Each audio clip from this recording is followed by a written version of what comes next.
Hey guys, if you didn't already know, you're about to find out. My name is Rands and I am the host of the Booster Pack podcast. Now, this was one of our longest episodes yet, and it was one of our most authentic. Our guest Shawn was completely unbarred when it came to sharing stories, but as a byproduct, we got a little profane.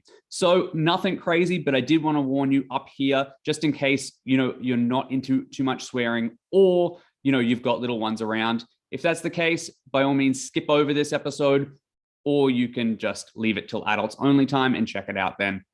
All right, that's about it though. If you do stick out the 2 hours, I promise you will be recorded with some very unique, very fun stories from the early days of Wizards of the Coast and collectible card games in general. Just absolutely fantastic stories that I was really, really glad to have shared with me and then subsequently get to share with you.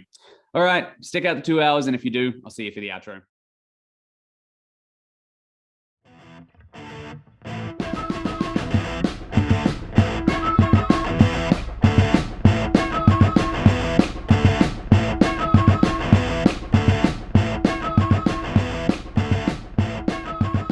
Hey guys, welcome to the Booster Pack. My name is Rands, and this is the show where we unwrap the stories and crack the mysteries of collectible game history. And today we're stepping back. We're stepping way back to the very adolescence of collectible card games, their salad days, so to speak. The time, it's the 1990s. The place, it's the very familiar Wizards of the Coast. And on this journey that we're going to go on, we have a very special guide. That is today's guest. So as I'm going to introduce today's guest, I feel like I would be struck down by the geek gods if I called them anything less than a titan of the gaming industry. Their CV does have tabletop games and collectible card games, but they really made their mark at that proverbial pinnacle of popular game design nowadays, the world of the AAA video game. Through their illustrious career, they have been lucky enough to work on some of the most played and most iconic video game franchises ever. That is the World of Warcraft, the League of Legends. Heck, they even did a Star Wars game for Electronic Arts. Isn't that impressive? However, as fun as all that sounds, we are tracing back to an earlier time, an earlier age, an analog age this time, when they were designing games that didn't require a power supply or a broadband connection. You know what I'm talking about. It's those cheeky collectible card games from Wizards of the Coast. So let's get to it. All right, without any further ado, allow me to introduce to the show a master of the MMO, a poker player of near peerless proficiency, and the star of the much-loved Twitch channel, Bubba's Share Show, the immortal Shawn F. Carnes, Esquire. How are you, Shawn? Thank you. I appreciate you recognizing the Esquire there, too. Do you know where that came from? That came from 20 minutes ago. I was flicking through one of these old Wizard magazines, and you're credited as the immortal Shawn F. Carnes, Esquire. Oh, that's hilarious. Oh, that's awesome. Oh God, writing those Duelist articles was awesome. I'm like saying to myself, I got to put that in the show. Thank you, I appreciate that. That's a great intro. Very kind, Rands. Very kind. Oh, that's all right. That's all right. We like to start these shows, get them rolling real early. So, thanks for doing the show. My pleasure. My pleasure. Thanks for asking. Now, I usually start these things pretty meandering. I like to sort of build up to where we're going. You tell me, how did you come to being in the game industry? Obviously, those accolades don't just happen. Right. What was your genesis? Where did you start first falling in love with games, and how did you take those first professional steps? I guess we start at the beginning. I learned how to play chess at age 5. That's where games started for me, right? I was watching my 2 idiot half brothers play this game, and they would be yelling at each other back and forth as they were playing this game. I've come to learn since that the way they were playing it by yelling at each other was abnormal, but that was sort of, and I was like, my brothers are doing this. I want to learn how to do this. So my dad said, here's this book. If you want to play with these guys, you have to read this book. And basically, I, along with the help of my dad, basically learned how to play chess so I could play against my brothers. We had a rule when we played, right, which was the loser had to put up the board. And so they made and so early on they would just crush me because I, 5-year-old kid who just understands how to move the pieces. That's my only knowledge of the game. And that sort of motivated me to get better. So when they started having to put the board away, that's when I stopped playing them because they wouldn't play me anymore. And I started looking for other opportunities to play that and other games, and it just kind of cascaded from there, right? At least that's my earliest memory. Okay, cool. And then when do hobby games come into that then? Just about that time, one of my brothers that was playing chess exposed me to not Wizards of the Coast. Sorry, that's way ahead of time. TSR's original first edition Dungeons and Dragons, right, with the book and all that. And wow, okay. But when I got to my junior high years, they had sponsored after school activities, and so they had chess club, they had D&D club, they had all these crazy things going on that I really took full advantage of. And so I meet people that I'm going to be gaming with and doing crazy things all throughout my years. But that's kind of the genesis of where things go, right? And so, my junior high years turn into high school years. D&D turns into Vampire the Masquerade. That turns into live action role play. So that eventually transitions into a time when you go from live action role playing to working at a company that's making similar products. Wizards of the Coast didn't just make CCGs, they also made RPGs and stuff. How does that transition take place? I'm working at a game store in Greenwood, Indiana, where a lot of my friends that I grew up with are also working there too, called the Game Preserve. As I was working there, the late great Steve Whiteside, the manager of the store, a fantastic human being, comes up to me and his indomitable Steve Whiteside voice says, "Hey, Shawn, how would you like to learn Magic the Gathering?" And I'm like, "What?" So he basically picked me to be the main person at the store to learn this new game that was coming out that Steve thought was going to do quite well. And this is the first you've heard of Magic the Gathering at this point? First I had ever heard of Magic the Gathering, right? So I get and this is alpha, right? Like this is day almost day one, day zero. Our store was a day zero store, at least in Greenwood, if I remember correctly, right? Because everything in the store stopped being about being a hobby store. I mean, we were still doing hobby shit, but the whole gamer world descended on our store when Magic the Gathering came out, right? And when we started really pimping it out in the store, because I was one of the people who you would come in, it's like, "Oh, I want to play someone." Well, I'm a store gunslinger. I would come and, I would have one of the decks I had was a goofy deck of 20 swamps, 20 sinkholes, and 20 plague rats, right? Way back in the crazy days, right? Channel fireballs, all that kind of crazy shit going on at the store at that point, right?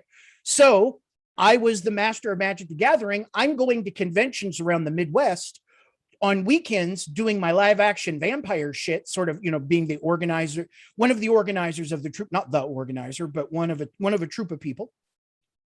And that's why I ran across meeting the Wizards of the Coast folks at Concentric was the name of the convention in Chicago, Illinois. And I couldn't have written it better if I were a great screenwriter, right? It just worked out. The short story is that the too long didn't read is that I really got put in front of the Wizards of the Coast people when the director of customer service was hitting on my best friend at the time. Her name was Catherine. Talk about not writing it as a Hollywood screenwriter. Catherine was my best friend at the time. We're hanging out. She's one of the people running the troop with me, right? And so I get to know Kyle because I'm hanging around Kat, and I'm like, "Oh yeah, I know Magic the Gathering," and of course I'm goobing on them. We hit it off great because all the Wizards of the Coast people happen to be officers in the Camarilla, which is the White Wolf fan organization. So basically, the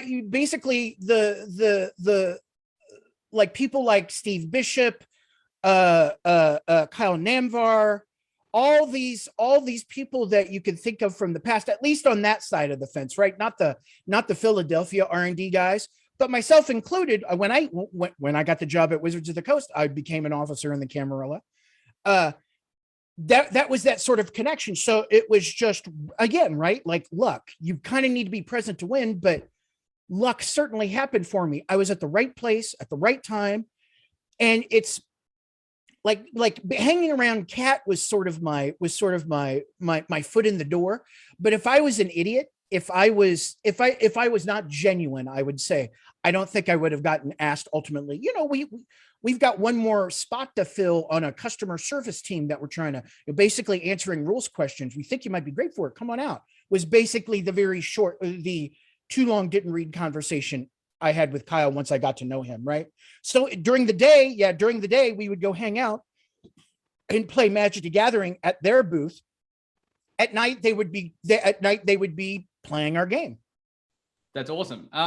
So I mean, I'm fascinated again, like you said, that you couldn't do it as a Hollywood screenwriter because, no pun intended, but this long shadow that Vampire the Masquerade casts over, Wizards of the Coast and stuff like that is going to come up later in the form of Jyhad and then later Vampire the Eternal Struggle. But I do want to just zero in on Magic for a bit. Let's just sort of soak in these sort of first couple of months of Magic before it sort of had become the ultimate gaming phenomenon that it was. So when you first joined Wizards of the Coast, do you remember where they were in sort of like their release cycle? What had come out?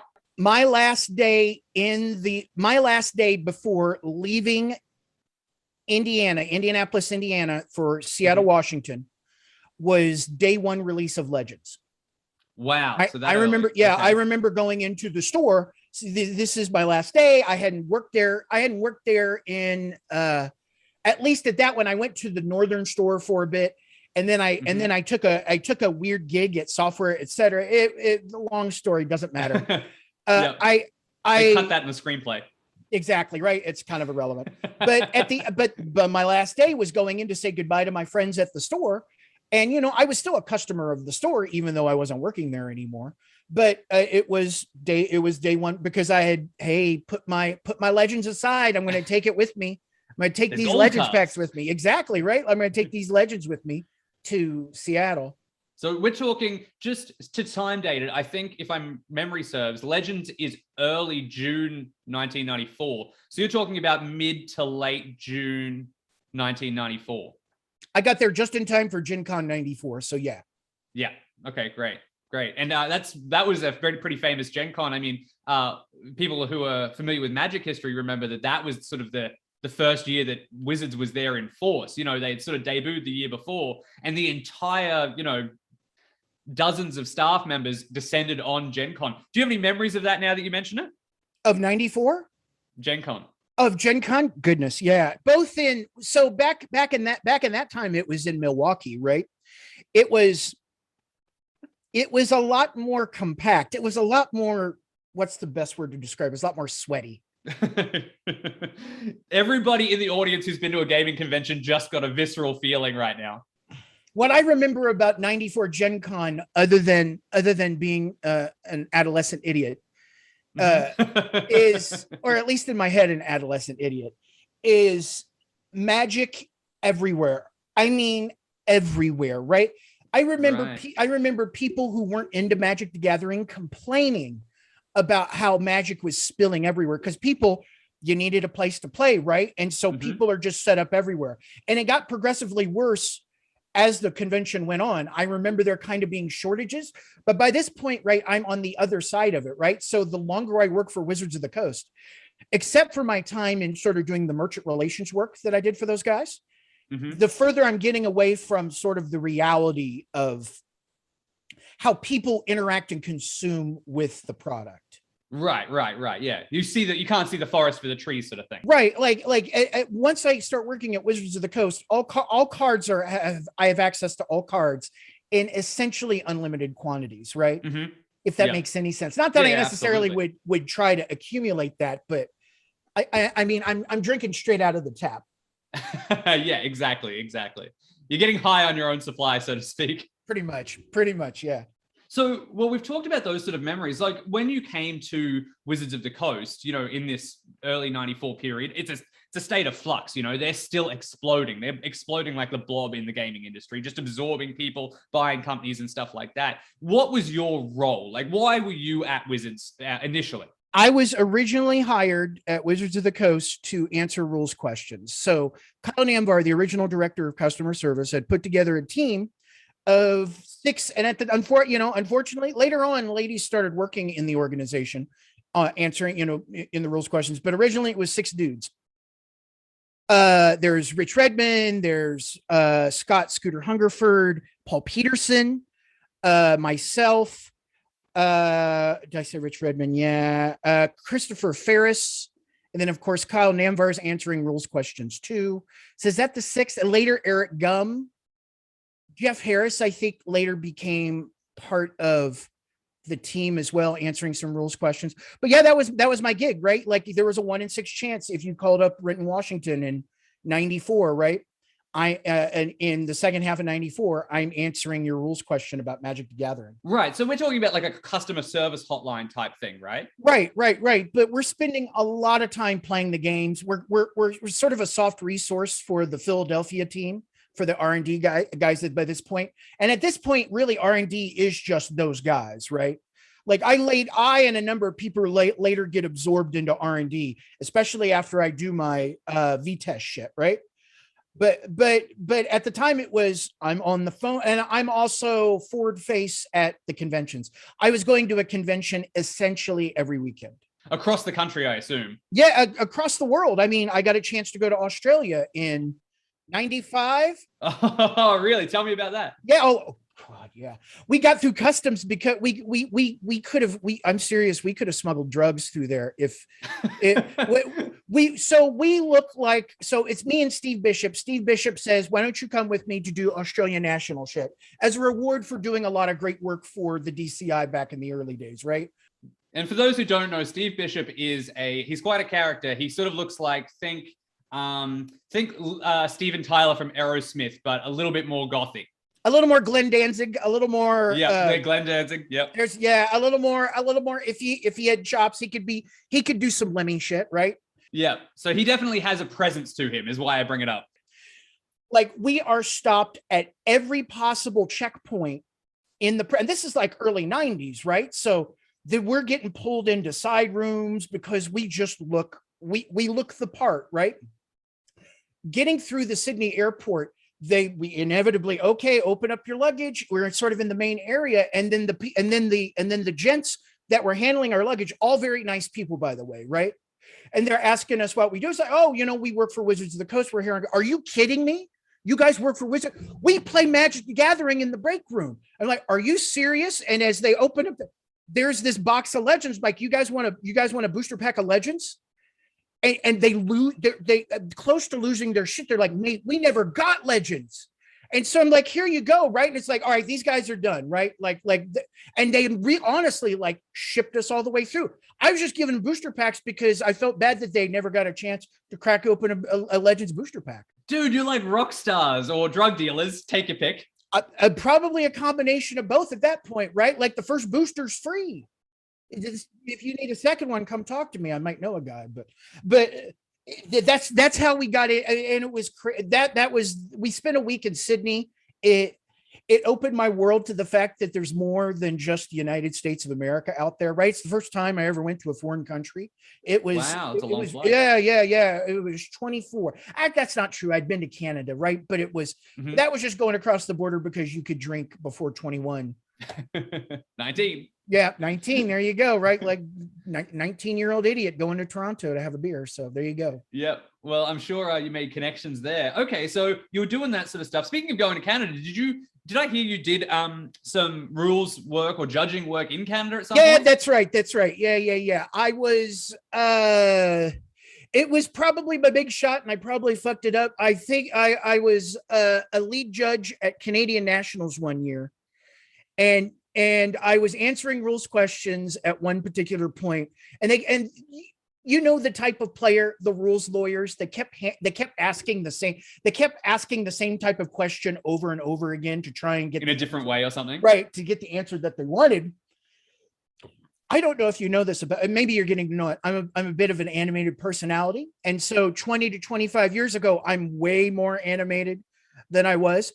Apparently, I had most of the people applauding, but it was kind of blurry, some of the shit I said, right? It's hard for me to remember, but I remember how I felt. But I do remember saying to at least some of these folks, what is wrong with you guys? This is just a fucking game. Which is the last thing you want to hear the judge at a tournament say. Yeah, I hadn't, the truly competitive nature of Magic hadn't really sunk in on me yet.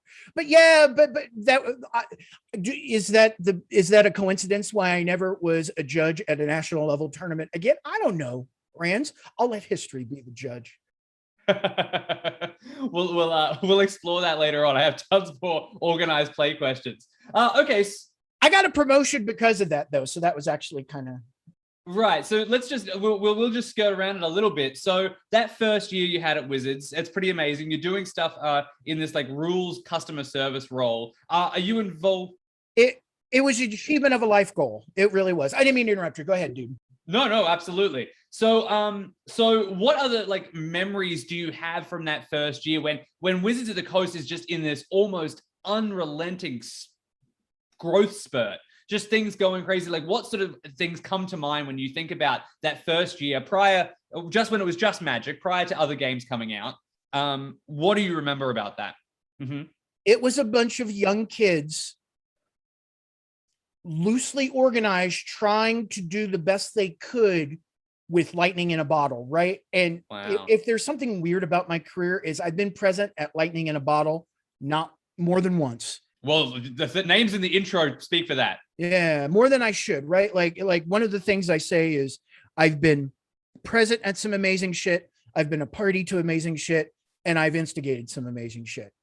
This is definitely early on sort of being a party to some of it, right? Like coming on board, just being a fan of Magic the Gathering, but later on actually being able to get my hands on the design element of that, seeing, oh yeah, you know what? Maybe I do have some talent as a designer. Maybe, I don't know. So it sounds like it depends on the lens you look at it through. Like WotC in those days was obviously either in one lens, a bunch of wonderkins doing this amazing thing. And then another lens, it's the inmates running the asylum. Yeah, honestly, yeah, it really was, right? Like it's interesting, right? Like the first sort of business lessons about life I learned at Wizards of the Coast, but the thing that I learned the thing that has been consistent throughout my 25-year career before I retired was it's actually pretty consistent. It just had a more personal touch. It had a more personal connection to me at WotC just because it's the first time that this kind of shit is happening, right? Like I honestly never would have predicted working in corporate games, in AAA level games 2 to 3 years before I had started doing it. I was just like, not like maybe I'll write for RPGs, which was what I was doing before. Like one of the things, again, another weird connection I had was before I got the gig at Wizards of the Coast, I contributed to a White Wolf werewolf supplement, right? That's one of the ways that I had started to get in there, right? Monkey Wrench Pentex, which later I'm Enzo Giovanni later on, right? Like they use my likeness and well, I use my own, but they run with it later and we develop a good relationship with the White Wolf folks later on. Anyway. Okay, well, I mean, we could spend another 3 hours on or just on these first few months. This time fascinates me. It's sort of like I said, we compared it to rock stars before, we compared it to drug dealers. It is an origin story that I'm always trying to nail down. You know, I sort of see it that time as almost like the gaming answer to the Beat generation, you know, right? There was so much creativity and so much newness coming in and everything like that. The Wizards of the Coast was the first company in that particular time to basically add a 0 to the end of the net worth of everything in that industry, in my opinion, right?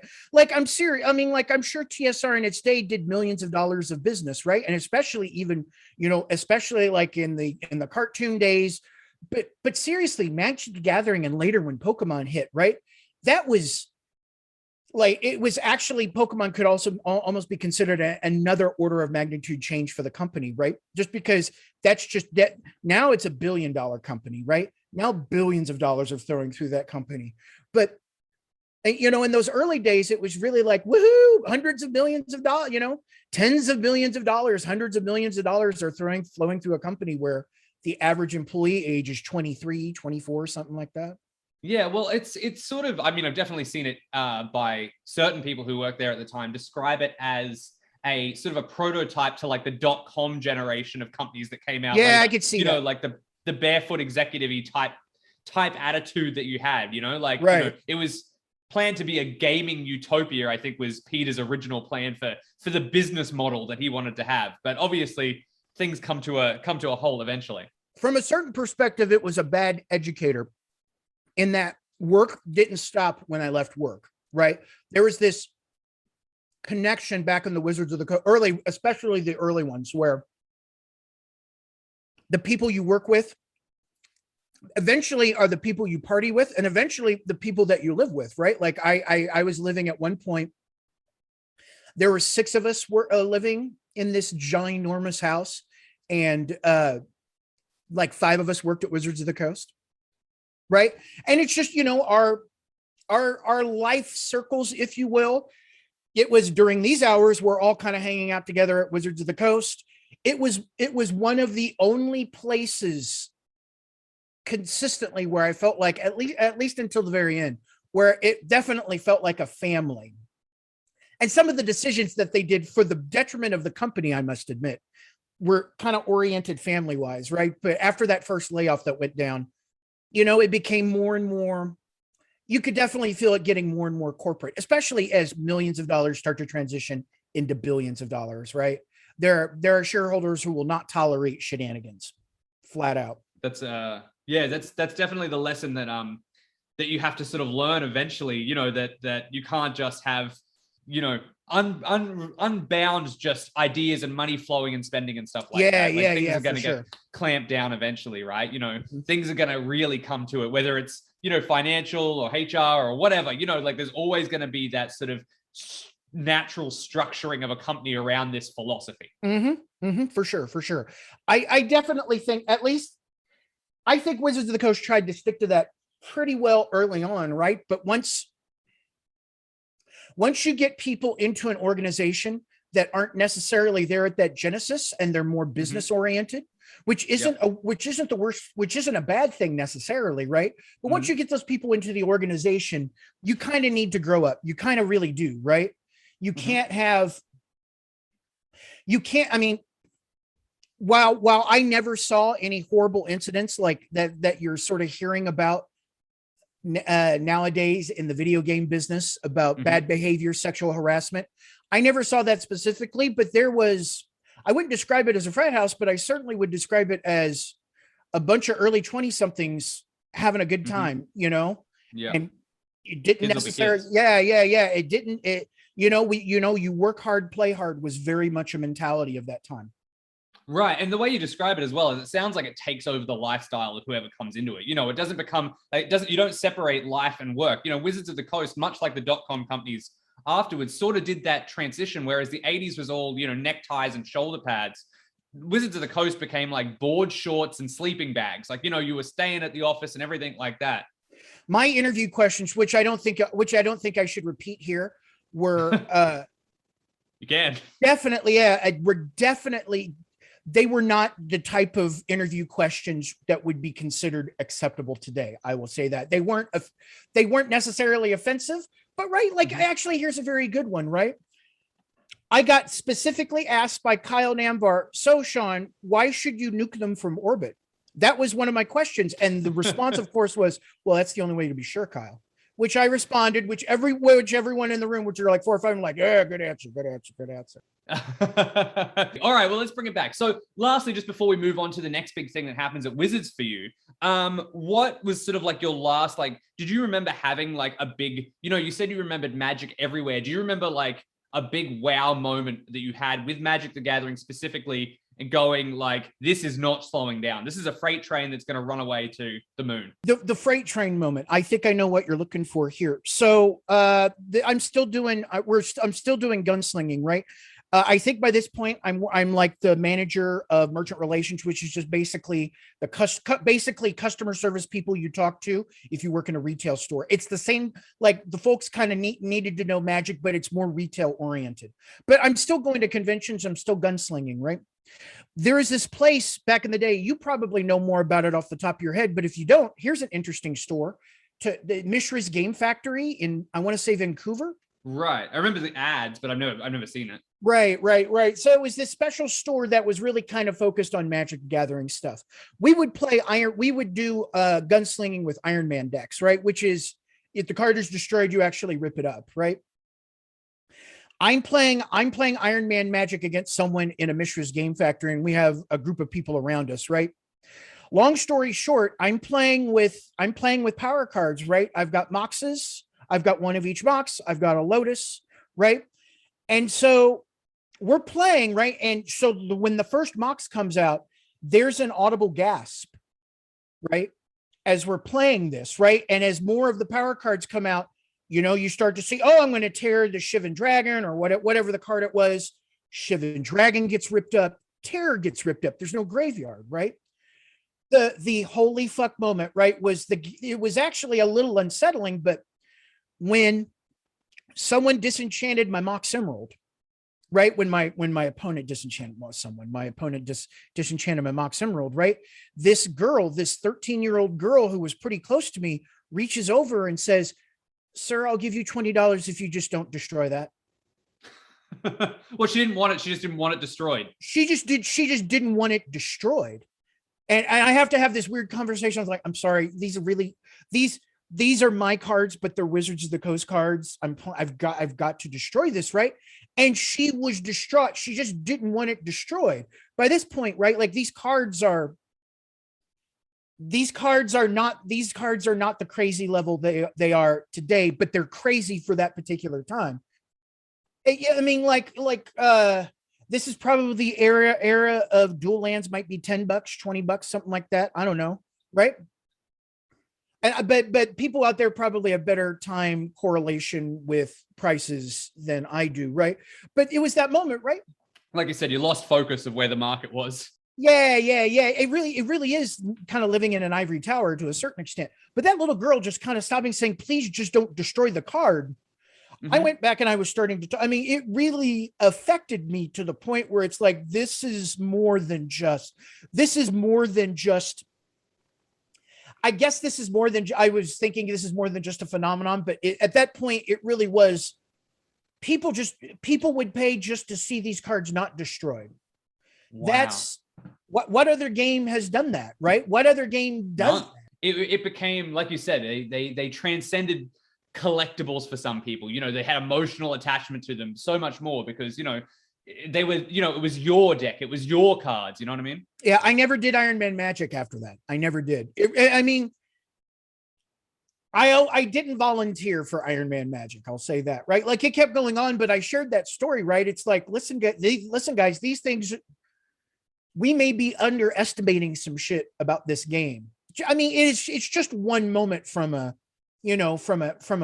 teenage kid who's a big fan of the game and just didn't want to see the card ripped up. But to me, that's the answer to your question.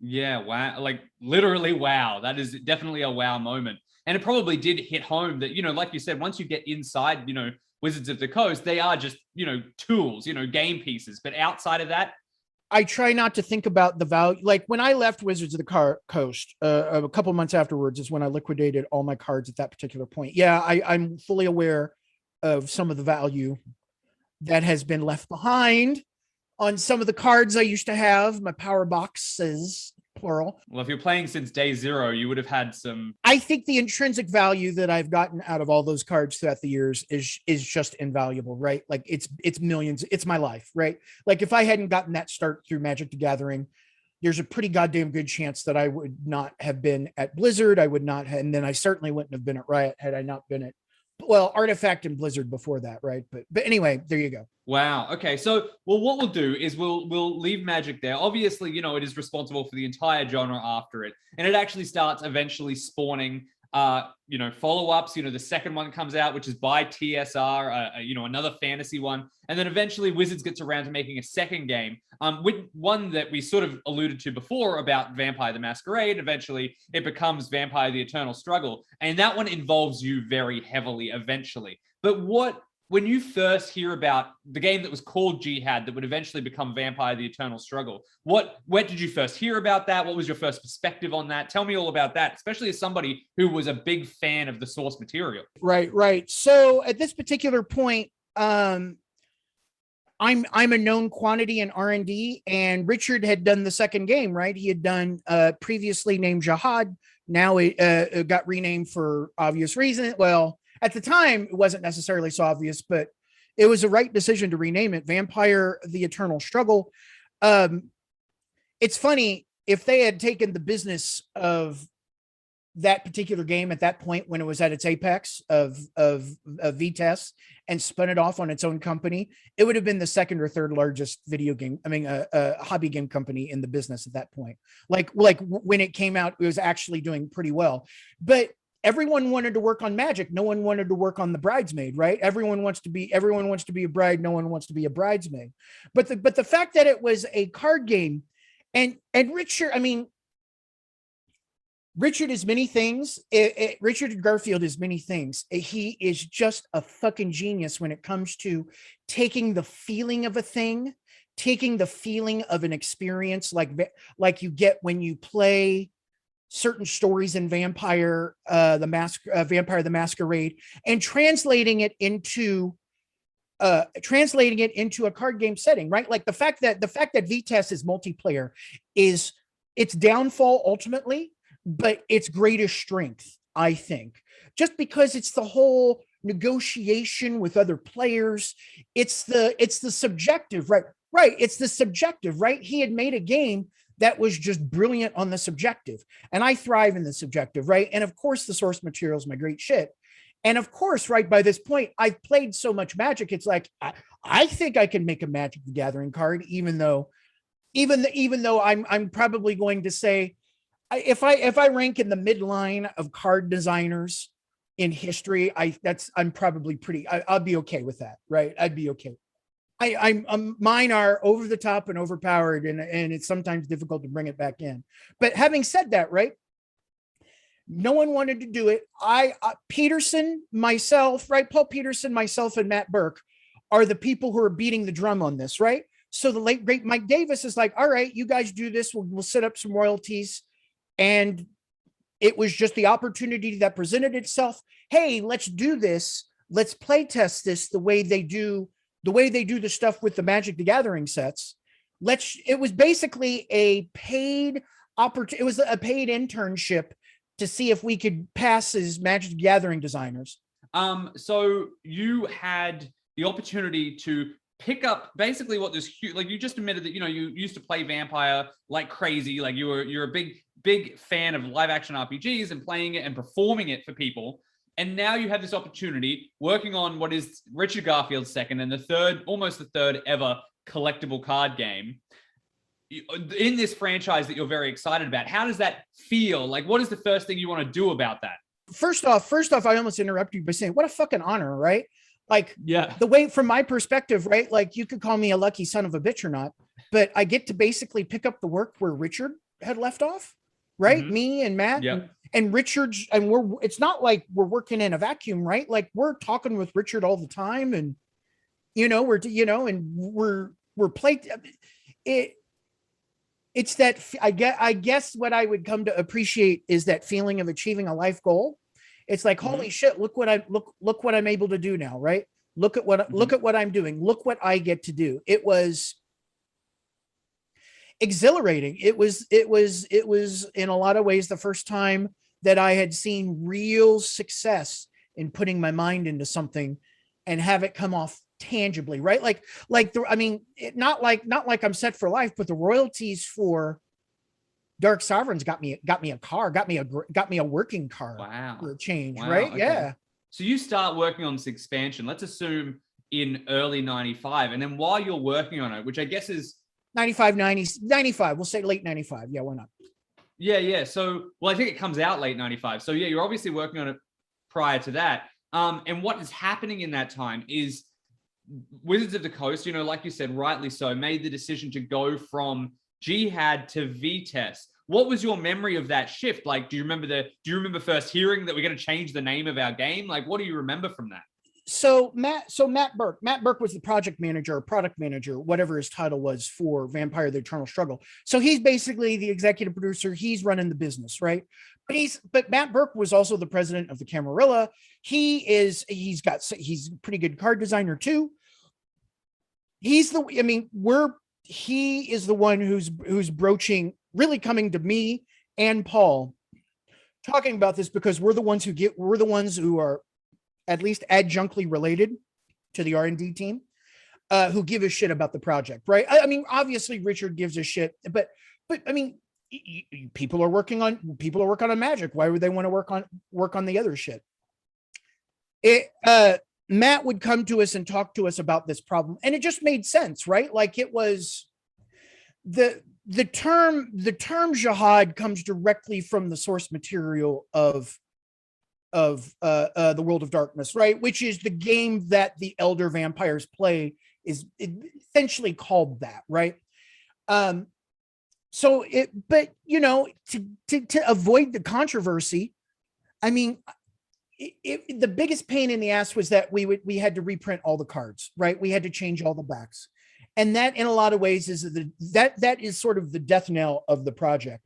But having said that, right, we kind of got over that hump and we went through all that. I don't want to call it bad press, but it's certainly not great press, right? Of like, yes, I'm sorry, all these cards that you have. And it's not Magic the Gathering. So these cards aren't appreciating in value. Now it's just niche collectors, right? It's like, oh, remember this game from the history? Who knows what they might be worth today, right? But it's not the same thing. It's not the same thing. And that was made abundantly clear to Matt. But I do remember that as being it was a bit of a struggle, right? But at the end of the day, I think it was the right decision. Our heads were in the right place. It's about, if anything, right? Like the work that we were doing, it was about the game. It wasn't about making a statement. And all three of us as designers were pretty good about yielding to common sense when the IP didn't have it, if that made sense. And calling a product like that, yeah, good luck getting that into anywhere in the Middle East, right? Good luck getting that product anywhere in there, which was a concern as we started to learn, as you know, millions become billions of dollars. We need to get this product placed in all sorts of places. So wow, okay. So it does end up going through that rename change. Now, just, you know, you were talking about it not becoming a super success, but you said that if it had spun off, it would be one of the biggest collectible card game businesses in the industry. Yeah, let me rephrase that. Yeah, if I said it wasn't a super success, it was not. It was the second. It was either the second or third best. It was the second for a good while. Moneymaker at Wizards of the Coast, but honestly, right when Magic came out, that company for the longest time was the Magic the Gathering company, right? And there's not necessarily anything wrong with that. They certainly tried to diversify, but in those years, definitely before TSR and D&D, definitely, and then even in some aspects today, that's true. Yeah, maybe we could have gotten more money. Maybe we could have gotten more people to help market the game a lot better as sort of this. I mean, certainly as I can't think of a better, to this date, even though I'm way out of the touch with the industry, I still can't think of a better multiplayer TCG type game than that I would want to play than VtES for sure, right?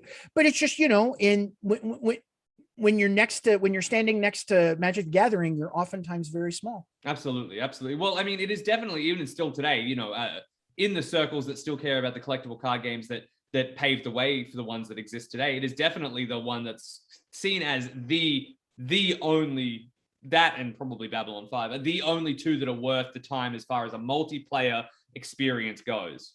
I really appreciate, I don't necessarily agree with everything they did, but like, seriously, I don't think at least later on in the history of VtES, if it weren't for the likes of people like L. Scott Johnson, right, who really sort of picked that up and ran with it. I don't agree with every design decision that L. Scott Johnson's going to make, but goddamn, I am so thankful that there's a human being like L. Scott Johnson out there to pick up the mantle of that kind of game and run with it, right? Like I challenged the thought that I don't know if people would have that so fresh on their mind if it didn't have that great run that when White Wolf eventually took it back, right? And they kind of ran with it for a while. I can't speak to the actual financial success of that product, but goddamn, it had the love it needed to really grow, and it had its own community, and it made me happy, right? Made me happy to be a part of that legacy.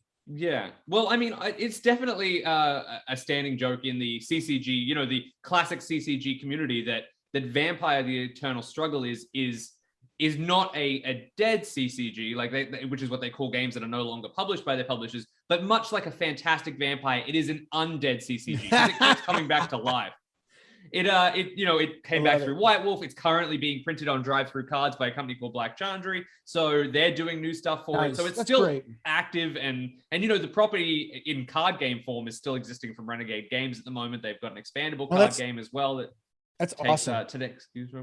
Yeah, so I guess my question sort of got lost in there. What I wanted to ask was, as somebody who was such a big fan of Vampire the Masquerade, was an RPG, was performing it, how do you feel like VtES launched with that community? Like, did they embrace it as much as Magic did, or were they like, no, I don't want this card game, I don't want your chocolate in my peanut butter? It's certainly a niche product. It's certainly an acquired taste. I certainly remember Magic the Gathering players who like, the more, not to necessarily stereotype every Magic the Gathering player, but we got our Spikes, we got our Johnnies, we got our Timmies.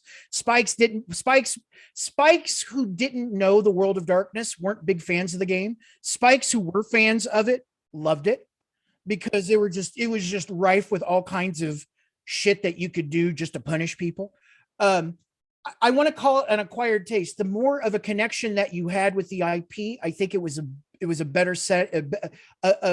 You would be more acclimated to the game. But I mean, what really was our marketing push back in the day? I mean, it wasn't super organized. It's certainly not the level of organized play that we would try to put into that we put into the DCI back in the day, right? I had that much to do with that, but well, let's explore that. Do you think that WotC's lack of support for this multiplayer game in a more serious tournament setting hurt the game long term? Oh God, yeah. Oh yeah. I'm sure it did, right? Like I can easily think of not necessarily adding more money, right, but allocating more money to putting some more people in there, like giving Matt Burke some support, right? That guy, I mean, like Matt can only do so much from the business front when he's the only person really assigned to it. The only two designers that they had were Paul and I, right, who were sort of dedicated to that. Other people came on, other people were helping out later on, but early on it was just really the three of us, right? Putting out content through the Sabbat, right? Because the level of support that we got from Dark Sovereigns to Ancient Hearts to Sabbat didn't ramp up a whole bunch. Like, we were having some degree of success, but it was all kind of piggybacked. Felt kind of piggybacked off of anything that was going on in the world of Magic. There might be some organizational support that we can give you guys on this front. It was a footnote by comparison. I get, right? Yeah, because all the money was being made by Magic the Gathering from a certain perspective, and maybe I'm jaded now. I can almost understand it, right? But I mean, but again, the memory is fresh in my mind. If they had seeded off all the things related to VtES, right, and made it its own company, it would have been the second or third largest game company in the business at that time. We certainly would have needed more than three people. And then there were more than three people who were focused on it, but it would certainly have had a larger organization of people dedicated to promoting it, because it's not just simply, I don't think, creating a marketing plan to like, hey, this is organized, you can play with a bunch of friends. Having it really be in flavor, right? Like you almost would have hoped that we could have had better organization of wrapping it into the Camarilla itself, right? Where you might actually play the game in character or not. I mean, you want to give an opportunity for people who don't want to role play like that to be able to play the game, but something more aligned with the flavor of the game and the flavor of the IP that the game's representing, rather than just, oh, it's a multi-way competition, it's for the VtES national championships. I did a lot better judging those tournaments, by the way, on a national level than I did for. No more, it's just a fucking game. Yeah, no more like that. No more quite like that. That's hilarious. So I guess my question is, obviously there was a rule set, and I think they did announce that they were going to do, like, not quite to the scale of it, obviously, but like a pseudo pro tour at some point, and those plans got canceled. Do you remember doing any work specifically for that sort of thing? Related to a pro tour, I can't think of anything off the top of my head specific, right? Like, it's certainly the person, if you ever get an opportunity to talk to him, certainly Matt Burke would know that. Like Matt, I mean, from the business perspective, right? Matt's the person that definitely knew the score there. But I remember it sort of being second fiddle, and we kind of leaned into that. We kind of was like, yeah, fuck this, right? Yeah, fuck, you know what? We've got our own niche game that we're working on, right? And I would like to think that the cards got better over the course of time, that we actually started figuring some shit out. by the time we got to Sabat about making interesting cards that work together and were in flavor of the IP rather than just sort of trying to be perfectly balanced and trying to minimize RNG. Like I think one of the things, this is completely off topic, but I think one of the things that makes me not shine early on in card development was I love RNG so much. I really do. I really do, right? Like any opportunity to figure out a way to add a little bit of luck into the game. You're perfectly suited for MMOs. There you go, right? There you go. And I love poker, right? Like any opportunity where David can slay Goliath with a 10% draw. That's definitely makes for fun games sometimes. I'll agree with that. Yeah. On a national super competitive level where money's at stake, I get why that's not necessarily looked upon delightfully by a lot of players. I'll put it like that. Well, I mean, the organized play had the other thorn in the side, obviously, that we sort of mentioned before, where it had the two different card backs. There was that weird, controversial 40% of one type, 60% of the other type rule that they had in there. I remember that now. I remember this. Yes. Yeah. There was all sorts of unusual, like, what would you call it? I guess, like, oddities that were born out of that change and things that really just sort of slowed it down from sort of snowballing. There were no good answers, right? Like the only good answer was the worst answer ultimately, which was we need to change the name of the game.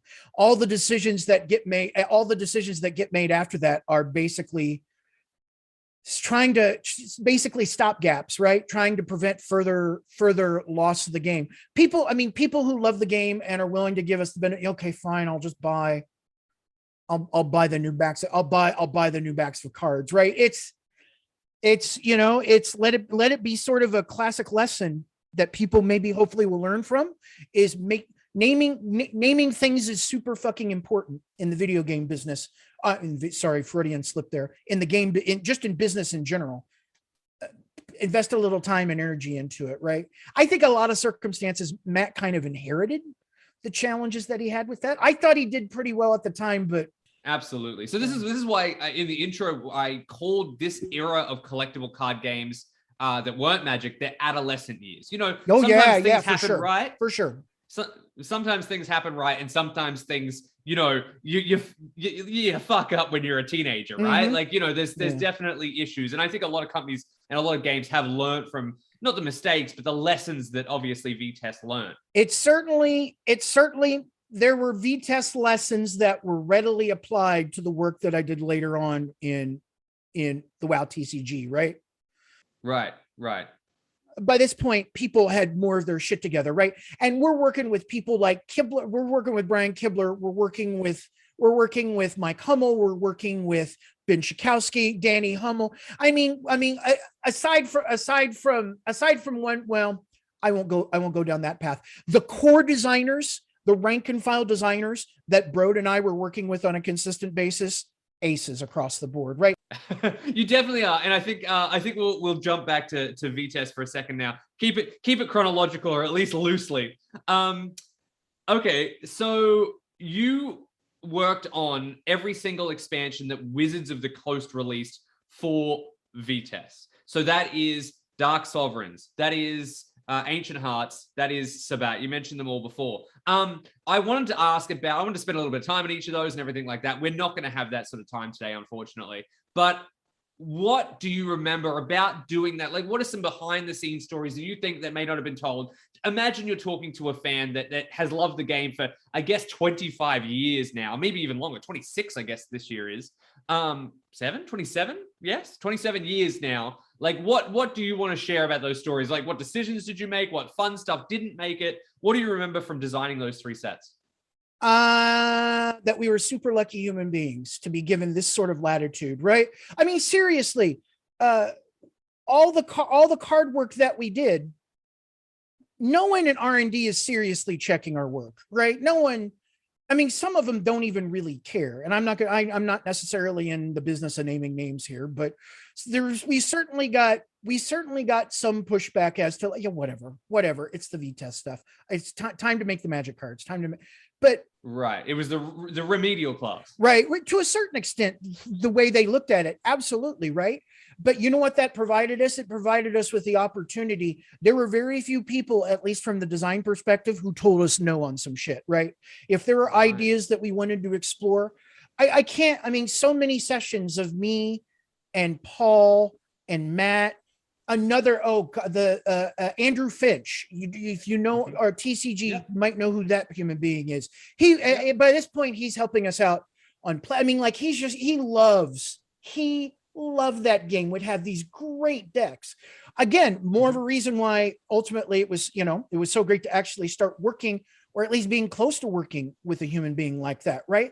Like those playtest sessions, I'm a 25-year-old kid working on multi-million-dollar products with two other people, right?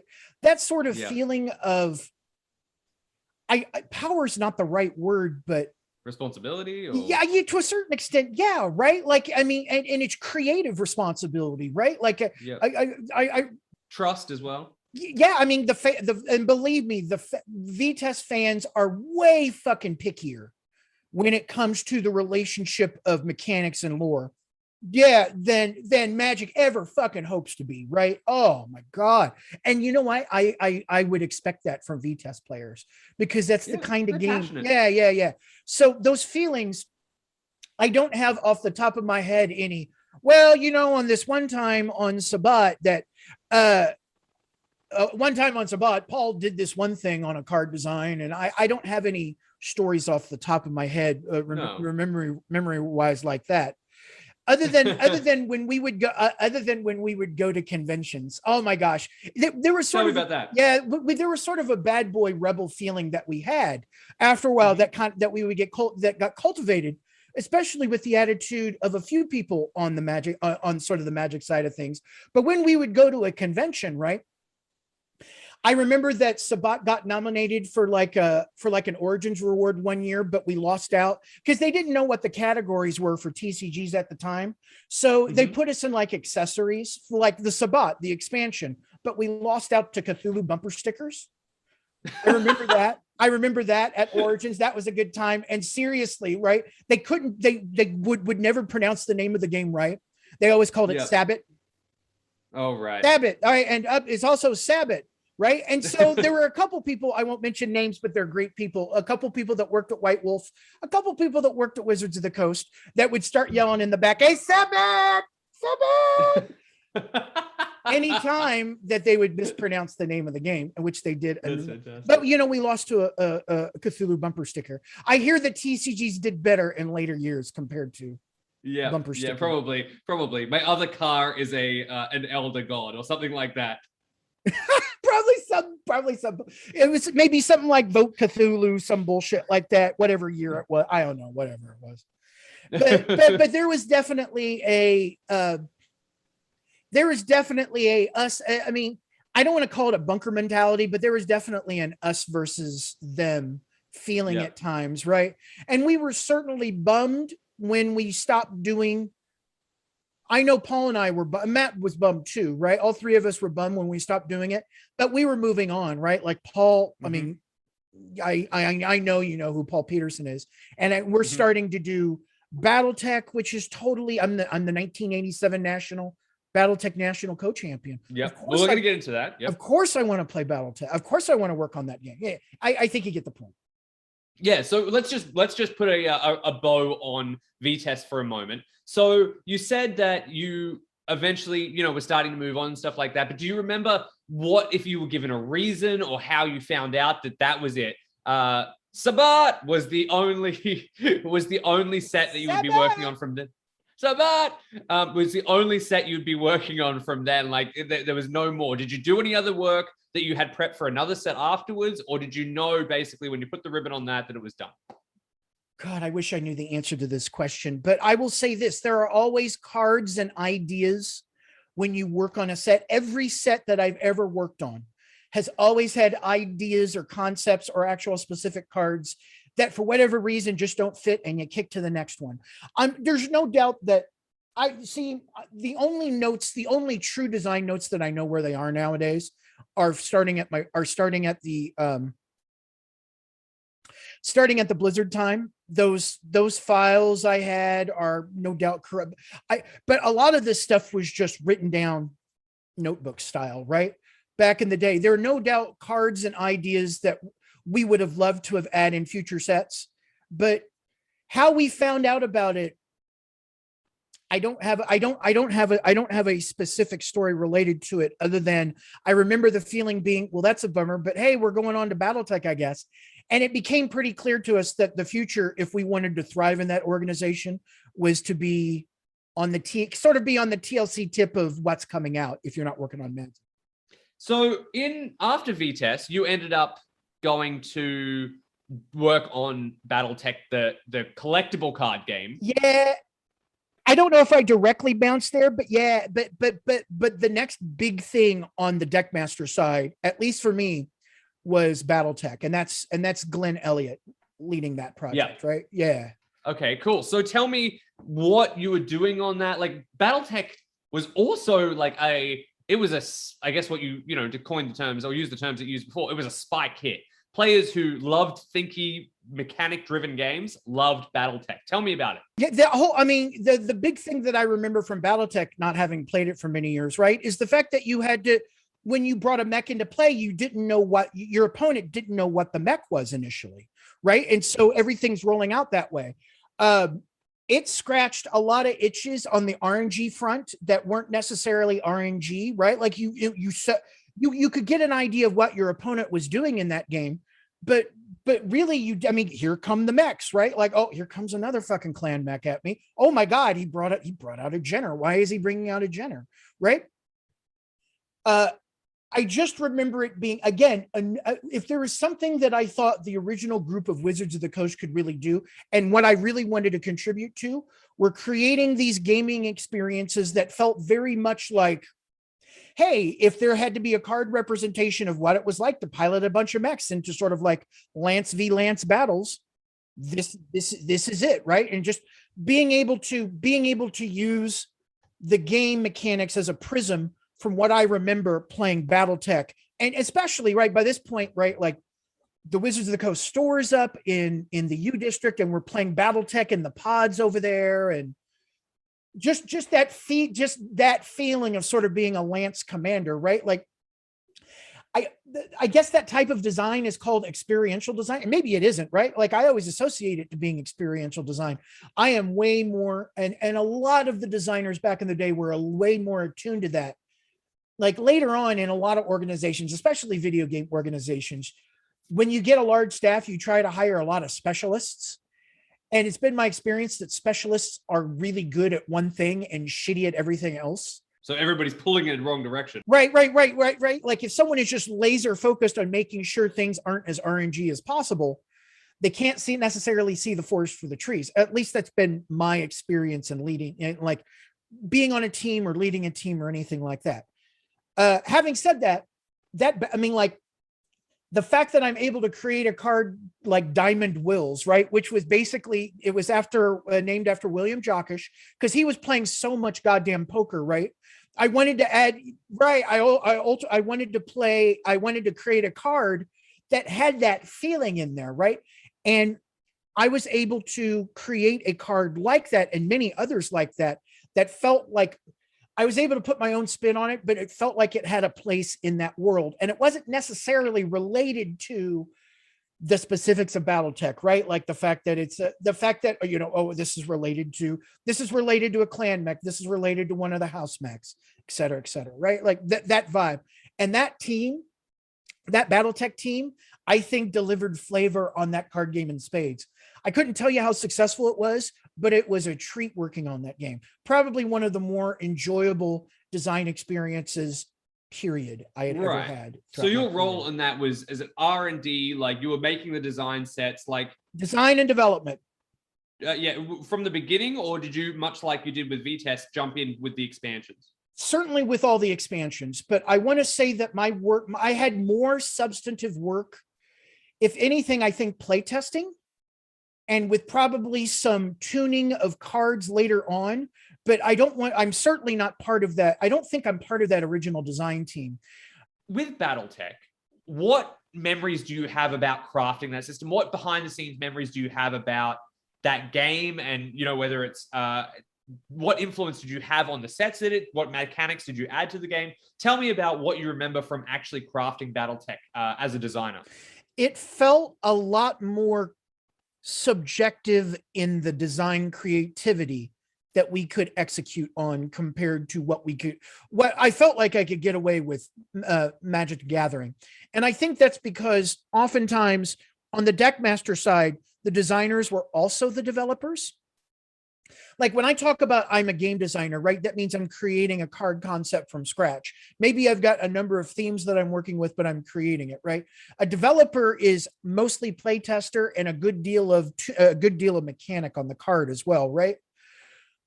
The designers were also the developers on the Deckmaster side, whereas I very specifically know that when I did my stint on the Urza set as a developer, I was just doing development work on 1 and 3, and then I got my chance to do the design work on 2.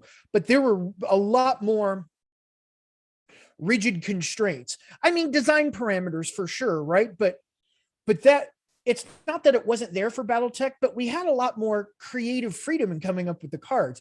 I just remember that a lot of the cards, and again, like earlier, I'd mentioned the Diamond Will card, right? Which the genesis of that was Jockish playing a bunch of poker.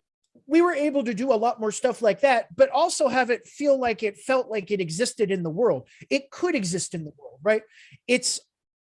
I think it's a lot easier creatively when you've got a good IP foundation or enough of an IP foundation like BattleTech provided compared to Magic the Gathering, which is at best generic fantasy, right?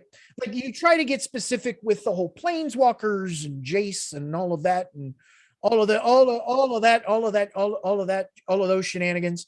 Yeah, they tried to create their own. Right. And there's certainly some benefits from that, but having a sandbox that already existed allowed us as designers to think about more creative ways to approach things rather than just kind of, well, we need these cards in the set. You've got to have your foundational cards and then you got to throw in a few bad cards. We got to explore more on that. And I think I always felt like when I was playing BattleTech, there were a lot more opportunities for fun, like fun surprises to happen, which I think if you're in the real world of being a lance commander of a bunch of mechs, I think surprises happen on the battlefield like that. And I think the mechanics were able to play into that quite a bit. It was again, right? Like I mentioned at my time at Wizards of the Coast, that's probably the most enjoyable and creative design space that I was able to work in on the card side. Right. Do you remember if you had anything specifically that you absolutely loved, whether it was a card or a mechanic, or each set of BattleTech also much like had learned from Magic and started introducing something new to the game, whether it was Arsenal, introducing things like vehicles and stuff like that? Do you remember anything like that you really contributed? Nothing off the top of my head that's a big that was like, oh God, yeah, I'm responsible for vehicles, right? I do remember the design work, and again, this is probably why I enjoyed it. I enjoyed it more than other experiences. Was far more collaborative than I remember. Right. One of the unfortunate things about learning design at Wizards of the Coast was the idea that in a number of circumstances, whoever yelled the loudest was the most correct. Not the best, but when you're young and you're trying to learn, is this person yelled and they got their way, so maybe I should do the same, right? And then that gets tempered out over time. But by that philosophy, I would be a fantastic Wizards of the Coast designer. Oh God, yeah, fucking Jesus! Put a megaphone in front of me, and I'll be the best designer ever. My point being is that the thing that I remember the most about working on BattleTech is that I really felt like we as designers got a chance to be a lot more subjective with our design. I mean, we stick to the big battle plan. We're not going to, we're playtesting the fuck out of this. So we're going to try to catch shit, but it just felt a lot more creative. It's like one of the unsung heroes of the collectible card game business, I think. Right. So my question then is, you mentioned that obviously you guys were really trying to play test things and keep things contained, but famously at the end of the BattleTech life cycle, the speed wobble started to come in. There was definitely some sets that came out that started to sort of really warp the way that the game was played competitively and the way that the balance of the game went. Do you have any memories of that? Like, what do you think that there was anything specific that happened that sort of unbalanced the game in that sense? It's a very good question. I don't remember anything specific. I do think any set that you work on, I certainly experienced this when I worked on the first 3 sets for the first 3 expansions for VtES. There are ideas that don't make it into the first one and don't make it into the second one that you're like, God damn it, I'm going to put it into the third one. And there's probably a good reason, if you stop and focused, why you didn't get them into the first or the second one. I think it could, and this is admittedly a fair bit of conjecture, right? But as sets progressed and you start to try to push the boundaries more and more, maybe by this point, I'm moving off stuff and I'm starting to work on stuff like Pokemon, right? Like where the money really is. Maybe priorities change. The priorities change, and and this would be a great question for Glenn. Maybe Glenn got a heads up. Hey, this is going to be the last one. So getting some ideas that you wanted to get in there, whether they're honestly good or not, could be a real thing. But toward the end, like as you're describing it, how the competitive scene really had to weather some crazy cards. I don't have any record, not that it didn't happen, but I just don't have any direct memories to share of you in that regard, other than shit that happens in TCG development. Like what you're describing completely makes sense. Yeah. So, I mean, I like to be specific about it, to bring out a specific instance. I think, I don't remember exactly what they're called. I think they were called treaties. And essentially they were basically crossover cards. So certain factions could work with other factions, which was essentially the thing that was balancing the game, really got torn down. And then essentially, I believe an 11 card deck became like a broken deck. Ugh, okay. Yeah, that's not so good, right? That's probably, I don't know. That's probably a lot of design and not a lot of playtesting, or oftentimes what you would see is you put junior designers on the development because you want to cut their teeth on the actual development of it. Maybe the more junior designers by this point were coming onto the team.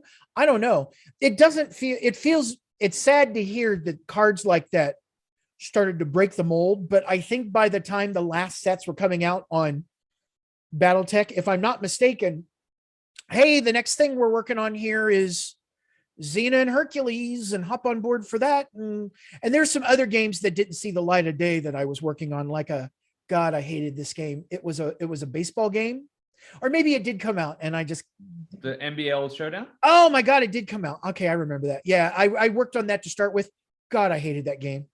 Like all my ideas just don't work in baseball. Hey, what if this happened? Well, that doesn't happen in baseball. That doesn't happen in baseball. That doesn't happen in, geez, why am I on this team? The long history of like failed sports CCGs, TCGs is a whole other episode. Let's take the fun of Stratomatic and put it in card form. Oh God, I'm choking on it. Oh God, it's horrible.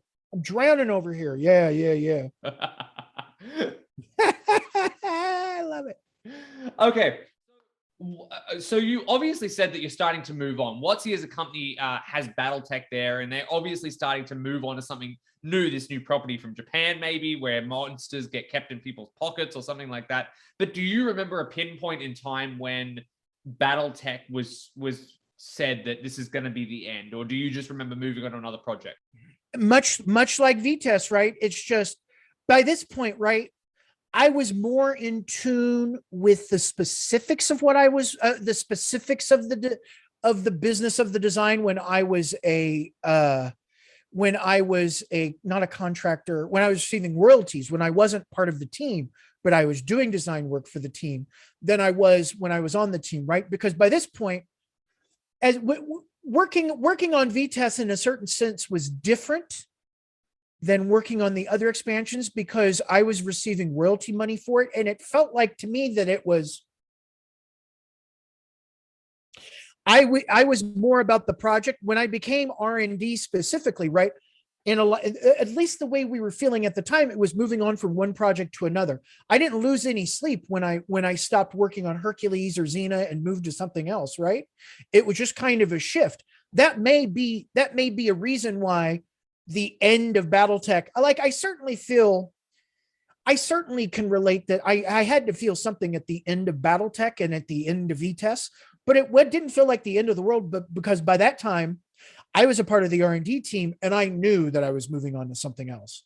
Like of all the layoffs that happened at Wizards of the Coast, at least up until 2000s, right? If you worked in R&D, even though they didn't say it at the time, you were safe. You were generally safe. Okay, so BattleTech sort of falls away. Around this same time, I do just want to take a quick divergence to see if you have any memory of this. Wizards of the Coast is still at an alarming amount. Wizards of the Coast is still at an alarming amount of growth. Like it has new opportunities coming up all the time.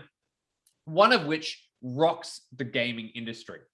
They acquire TSR. Do you have any memories of TSR or Five Rings Publishing Group getting brought into house? Do you have any memories as somebody who was there at one of the most significant moments in tabletop gaming history? Do you have any memories of that? I do. When that deal went through. Yep. I transitioned when TSR came over. I started making the transition over from card to R&D to RPG development. I'm a contributor. I'm a contributor on 3rd edition D&D, right? Like I worked for, like Selinker was my boss when we were working on the Marvel Superheroes project, right? So I did all that stuff for the last part of my career there. So I remember that time very well. It was a big deal. It was a very big deal, especially considering the history of the company, right? Like here comes Peter Atkinson, who was making Talislanta, right? It was, or was it Peter who made Talislanta? All of these. No, he didn't make. He licensed Talislanta. He made Primal Order. Primal Order, that's right. So basically, these on the side D&D modules that aren't really for D&D to basically owning to buying Dungeons and Dragons. You know, apparently, you know, whether it was at a Gen Con or a staff retreat in 1994 or whatever, or 1993, he did say that my goal is to own Dungeons and Dragons one day, and he achieved that goal. I think I remember that retreat. Yeah. I think I know what you're talking about. Certainly it was when AOL bought, it's not the same level of scale, but when AOL bought Time Warner, right? Like I grew up, like, you knew what Time Magazine was, you knew what Warner Brothers was. Here's this dial-up, you know, you've got mail. That thing owning these companies, right? It's really weird to have gotten in at the level I did at Wizards of the Coast, like employee number 60 or 70 or whatever the fuck it was, to get to a point to see, oh, wow, my company just bought the game that I grew up playing, Dungeons and Dragons, right? If that doesn't give you pause, at least from my perspective in the video game business, I'm not sure what will. Yeah. It's unbelievable. And I think, you know, to your point, I do think that it does scale the same way. Like AOL, like Magic the Gathering is AOL, and Time Warner is D&D. It does scale in the same way. Like it was a completely new, innovative space, the lightning in the bottle space, and they ended up making the right choices in the right time to become the juggernaut that they are today. How crazy of a company was Wizards of the Coast? They start with Magic. I mean, they start doing their stuff, right? But they get on the board with Magic. Of all the games in the world to get on the board with, that's a pretty fucking good one. And then you move on to, now we've got Pokemon. I mean, that's just, I having been at Blizzard, having been at Riot, having been at Zynga, having been at these places, right, at these weird moments, it's still the craziest, right? It really still is the craziest of the experiences, seeing that, I guess, for the first time, right? I guess you remember your first time. So yeah, but at the same time, you're right. It is an unprecedented level of luck. You know, to put it in the role-playing games that Peter Atkinson would probably likely be so enthusiastic to hear, they did roll a few natural 20s in that time. There's so much to the element. I mean, I get asked quite a bit, right? Like, how did you make it in the video game business? I embrace this, right? Is the fact that it's luck. You've got to be prepared, right? If a lucky opportunity happens for you and you can't capitalize on it, well, you fucked up, right? It's just the fact that too many times that luck presented itself to a lot of these folks and they were able to capitalize on it to some degree of success. It's pretty, I mean, it is pretty crazy, but I mean, luck, you kind of need to be present to win, I guess. So. Okay. So let's just jump off. Okay. So you've spoken about your time doing things with VtES. You've spoken about your times doing things with BattleTech, but as you said, as a designer of these Deckmaster games that weren't Magic, there was always something else on the horizon. So let's just talk about a little bit, like you said that you did around about this time would be when you worked on the Magic Urza's Legacy set. Tell me about that. Like, what did you do? Your name might not be on the product, but tell me what you actually did for it. A ton of play testing, right? Like, if anything, it was my first experience in sort of regimented structure of today we're going to play test this and this and this, and we go through the process and we play test it and we provide our notes. And then oftentimes I'm working on design ideas. I had very little time at my desk to do it necessarily on business hours, but fortunately every day, you know, all hours are business hours when you're working at Wizards of the Coast Design. Sleeping bags. Yeah, exactly. I had slept at my desk at least a few times in my over 5 years there. Anyway, it was a lot more regimented. It was a lot more ham-fisted as far as leadership talking down to design. Like there were certain designers on that team that had very specific ideas of what they were going to put into the game. Other people be damned. I do remember that vibe. But by this point, right, there are a lot of professionals, and then they're like basically the three sets. The way that I think Mike had set it up was that they would bring a couple of the more junior, and at this point, I'm at best a mid-level designer. Yep. So they're bringing people on to see how they cut their teeth on Magic the Gathering stuff, right? And they knew by this point what kind of a designer I was, that I was more experientially based, right? At least Mike Davis did, right? And Mike Davis was probably one of my biggest advocates when I was working there, for sure, right? R.I.P. Yeah. Mike personally apologized to me about leaving my name off of the list for what it's worth. And that at the time it made a difference. But anyway, having said that, it was a lot more of a regimented process. It was a lot more structured, believe it or not. I understand that there are a lot of cards that are considered broken from that series. Did I have any influence on that? I'm certainly one of the people who's, and again, right, like the louder I speak, the more design attention I get, I guess. The idea that maybe this game could have some more fun shit in it, right? Maybe this game didn't have to be balanced on the pin on the head of a pin. Yeah. But I think honestly, and I'm kind of digressing here a little bit, as a game gets more and more focused on competitive play, people want that veneer of fairness, right?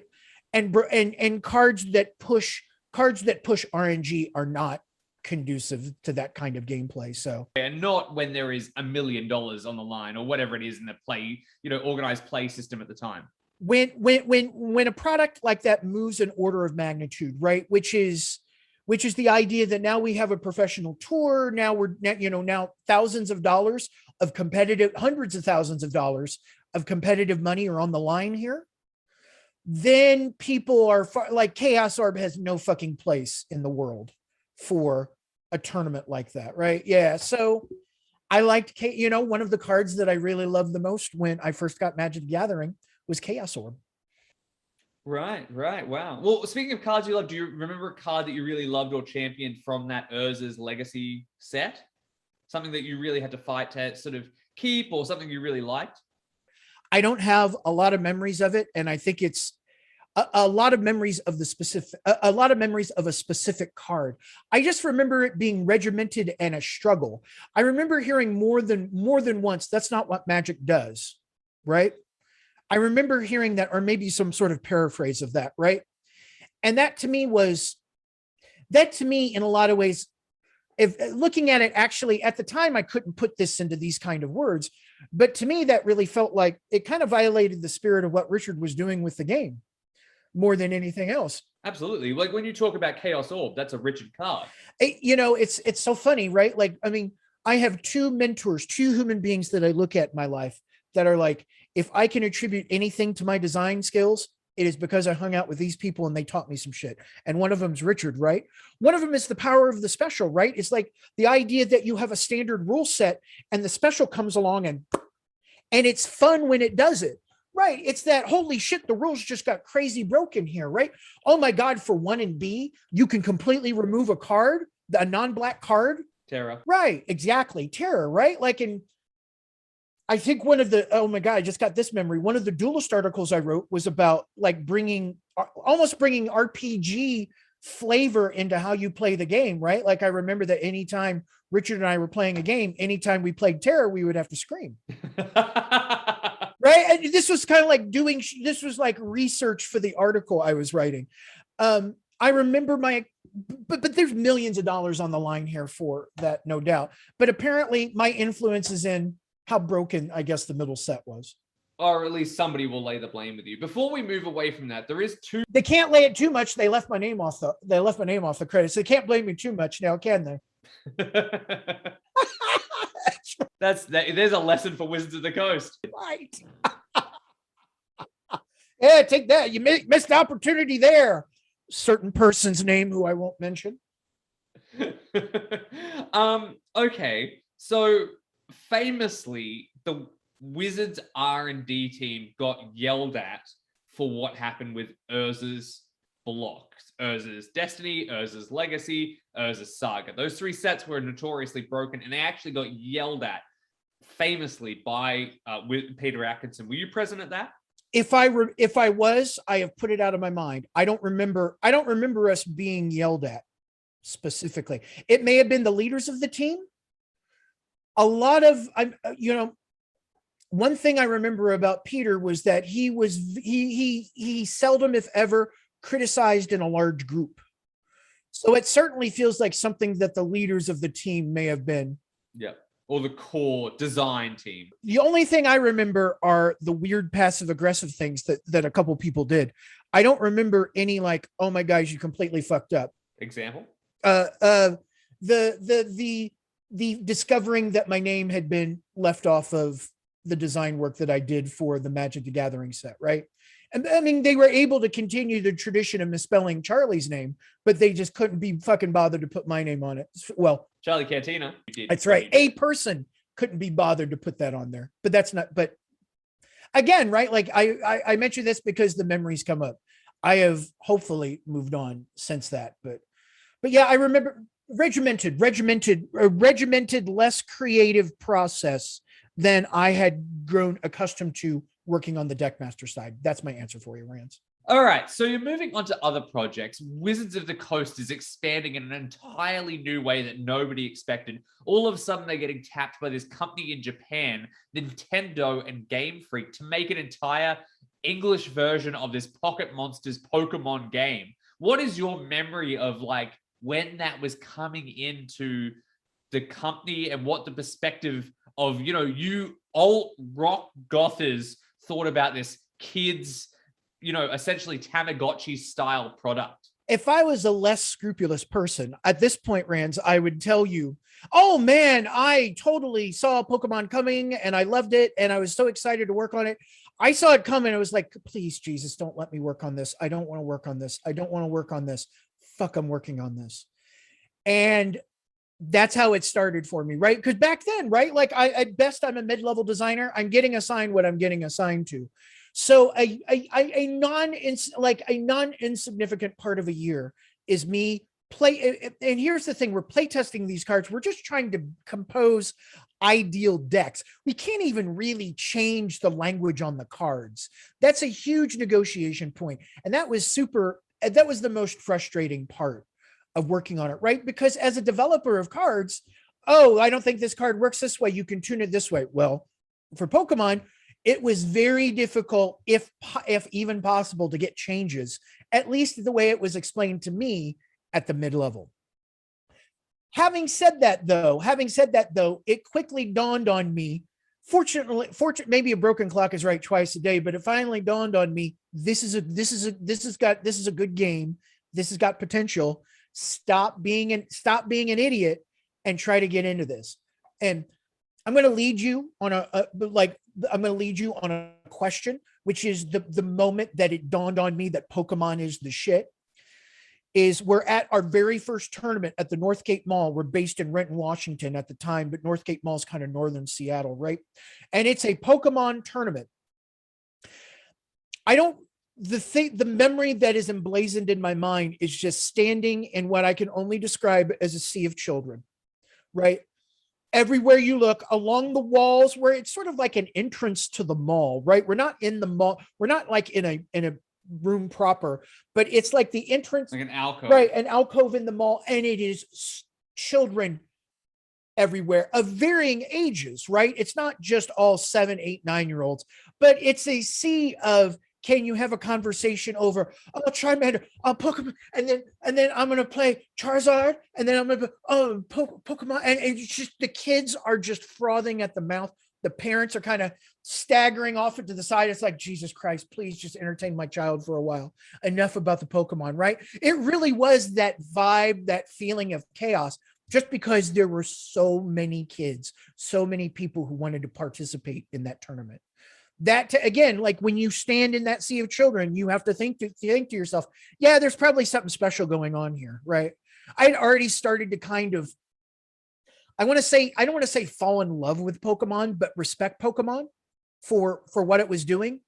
But that tournament was like, well, this is bigger than Magic, right? Like when you see that, like I knew Magic was going to be a success when I saw at the old store I worked with in Indianapolis, when I saw a customer, a frequent customer to the store who hated kids, hated anyone 13 and under, they're that kind of an asshole, gladly playing Magic the Gathering with kids because he just wanted to play Magic the Gathering, right?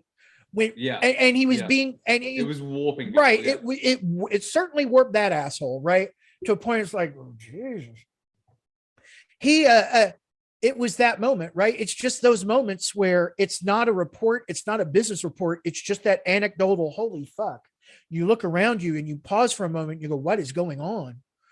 I've had more than my fair share of those moments throughout my career, Rands. So there you go. That to me was Pokemon, but it was the overwhelming majority of it was just playtesting to build easy to grok, easy to get a handle on starter decks. From the very get-go of the project at Wizards of the Coast, they were told that there was to be no changes to the card system at all. Like, or was that in a negotiation? It's not that there wasn't a negotiation, right? But we would consistently come up with, this needs to be fixed, this needs to be fixed. Unless it was just show-stoppingly bad, we oftentimes would move on, right? The play testing that we were doing was just make sure, okay, is there anything horrible in here? But having said that, what's going to be the best composition of these cards in a starter deck, right? Because you're not trying to make the best deck. You're trying to make a deck that is not the most accessible, but you're trying to make a fun deck that clearly has opportunity and room for improvement, but starts at coming out of the box fairly competitive. And bearing in mind that this is Pokemon, we had to make it, we had to drop it down a notch, right? We couldn't do we couldn't do Magic level Johnny combos in Pokemon, for example. We needed to keep it relatively straightforward. Let the player discover that rather than, you could see, right? Like my time on Pokemon was certainly not the best, but it certainly shaped me a lot as a designer, as a human being who does game design. Yeah, because you learned to work within this sort of corporate or the restrained structure that you didn't have, say, on VtES or even on BattleTech that we talked about earlier. Make the best of it. Make the best of a situation you have little to no control over in a lot of circumstances, right?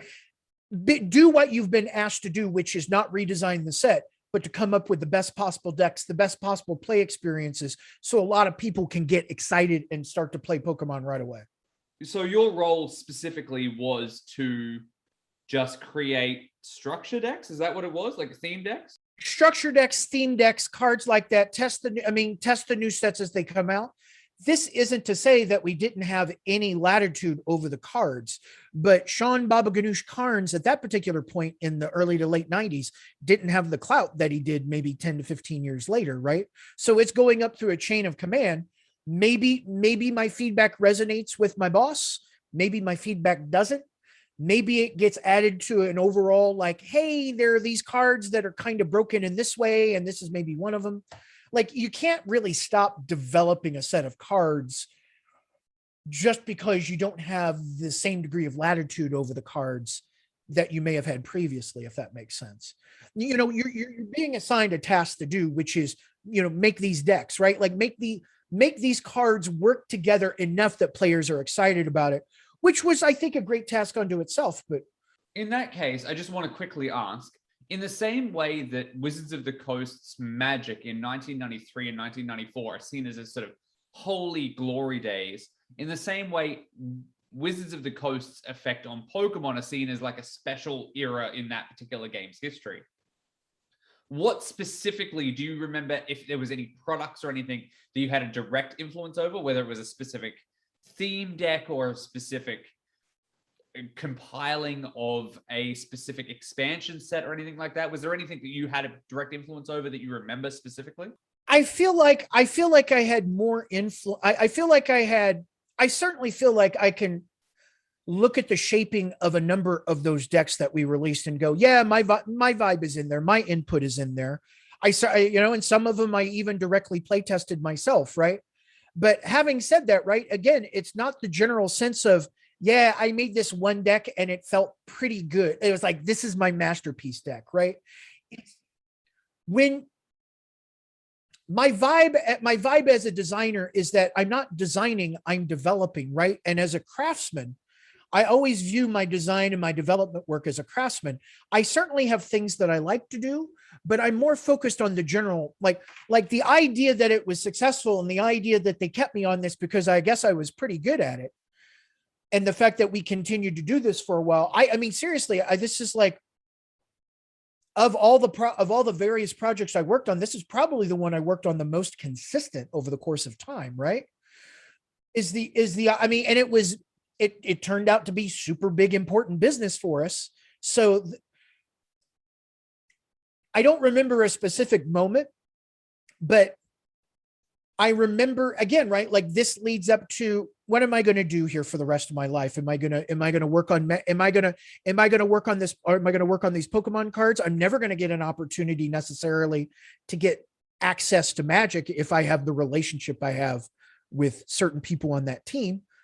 It probably was, if you're looking back on it, it was probably a good impetus for me to go, yeah, you know what? Let me try role-playing games. I've always been a journeyman in the shit that I've done, Rands. So this is probably another one of those opportunities. After 8 months to a year of making Pokemon starter decks, I think I was probably ready to move on to something else more than anything else. Not necessarily a dislike of what I was doing, but the grass is always greener on the other side of the street. I was probably talking a little more shit about Pokemon back in the day than I do now, but hindsight's 2020 and everything. So there you go. Right. So do you feel like that an early attitude that a lot of WotC staffers have historically said that they had, where it was, you know, an eye roll at this thing, do you feel like that they changed that tune when WotC had a $4 million expectation for the first year of Pokemon that got turned into a $400 million idea? So I have this saying that I talk about, and I've applied it to almost every place that I've worked at: when millions become billions, if everything changes. So if we look at the beginning of Wizards of the Coast, like at the time that I was getting on there, that's an order of magnitude shift, right? I think WotC experienced another shift in that regard when Pokemon hit, because now you're bringing on a cadre of people that are about business first, right? More and more people like that. Now you've got $1 billion business. Oh, is this one product making $400 million in its first year? We would like to meet you to these product managers that have been doing product management type shit for years. Being things like Barbie and Transformers and stuff like that. And that's where Hasbro comes from.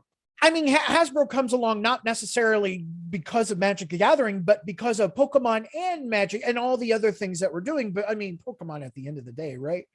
So when that happens, the culture, new people come onto the company and the culture of the company shifts. And I think the company becomes more professional, more corporate. And to a certain extent, that company certainly could have stood to be tempered like that, but it really is now this is more of a professional type of thing, right? The art and the love and the creativity aren't necessarily the only thing driving a thing anymore. I mean, I'd seen instances before that where that wasn't true, but with Pokemon, it was like, if I don't say a word, they're going to keep me doing this for the rest of my natural life if they have it. So maybe I should do something to change my circumstances. Absolutely. Absolutely. Okay. So at that point, you were there when Hasbro took over. Do you have any specific memories as that being another touch point for Wizards of the Coast or a big change for you? And then eventually you do sort of exit in the next sort of 12 months or so after that happening. Talk to me about what those sort of twilight moments for you are when it comes to Wizards of the Coast. After I got my 5-year pin at Wizards of the Coast, it was like, I thought to myself, am I going to get my 10-year pin? I already know what my limitations are at this company. As long as this particular person works on Magic the Gathering, I'll be damned if I ever get an opportunity to work on Magic the Gathering again. Right. And I just didn't see, to a certain extent, I didn't want to go back and do Deckmaster. I had already done Deckmaster. Whatever that was at the time. Yeah, right. I had just painted myself into a corner. It wasn't like the end of Blizzard for me where I posited as an option, I just want to go back and work on World of Warcraft. No, it was definitely time for me to try and make inroads, right? Okay, so that brings you to the end of your time at Wizards of the Coast, but you said before that you really felt like there was a couple of people who really influenced you at that company for the game design that went on, whether it was for your game design, whether at World of Warcraft or whether it was League of Legends. Talk to me about those people. The first person you mentioned was Richard Garfield. Tell me what you really took away from your experience knowing Richard and basically engaging with the father of the collectible card game genre. Whimsy matters. If I can put it in 2 words, whimsy matters, right? And it's interesting when you look at Richard's designs, I wouldn't necessarily describe them as overly whimsical. I mean, Robo Rally is a great concept, right? But it's the beauty of the special. It's the idea of understanding the weight and gravity associated with taking a rule set and then taking an axe to the rule set in a very specific manner, and then creating a bunch of specific instances like that where you create opportunity for, it's like, what's going to happen next? You might have a general idea of what's, like, oh, look, they're playing green, black. I can expect these kind of cards to come at me. But yeah, all these cards that just take the rules and change them, Richard taught me a very valuable appreciation of that more than anything else. So my question there is, I guess you said that Richard's approach to design was subverting expectation.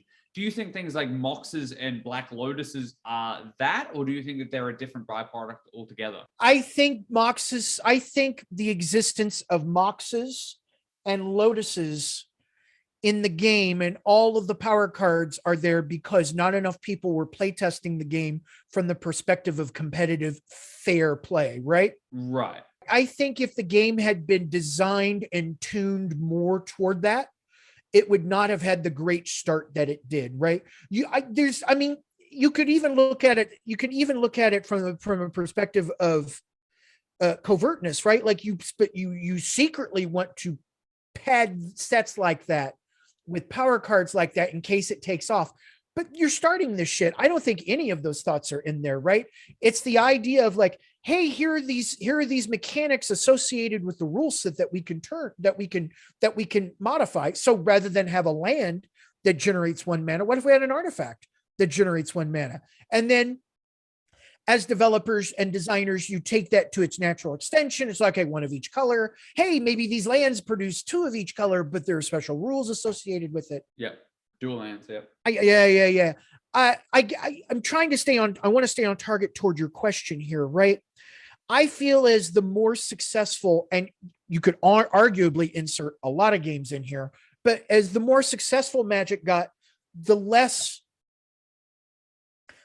whimsy there was in the game, right? Like the gambling. I mean, of course, the initial ante element of the game was fucking incredible, and you're taking that ante straight out of your deck. Put aside all the gambling implications of that. Holy fuck. If you build a deck around your Shivan Dragons and you start the game with 1 less Shivan Dragon, and in fact, if you don't win the game, you lose that Shivan Dragon, that certainly changes the perspective and approach that you take to a lot of these games compared to, well, I got to win the best 3 out of 5 or 4 out of 7 for the finals of this particular tournament. I've got my sideboard here that I've put my 15 cards in. It was a lot more. There were a lot more tried and true edge cases back in the day, in the early days of Magic.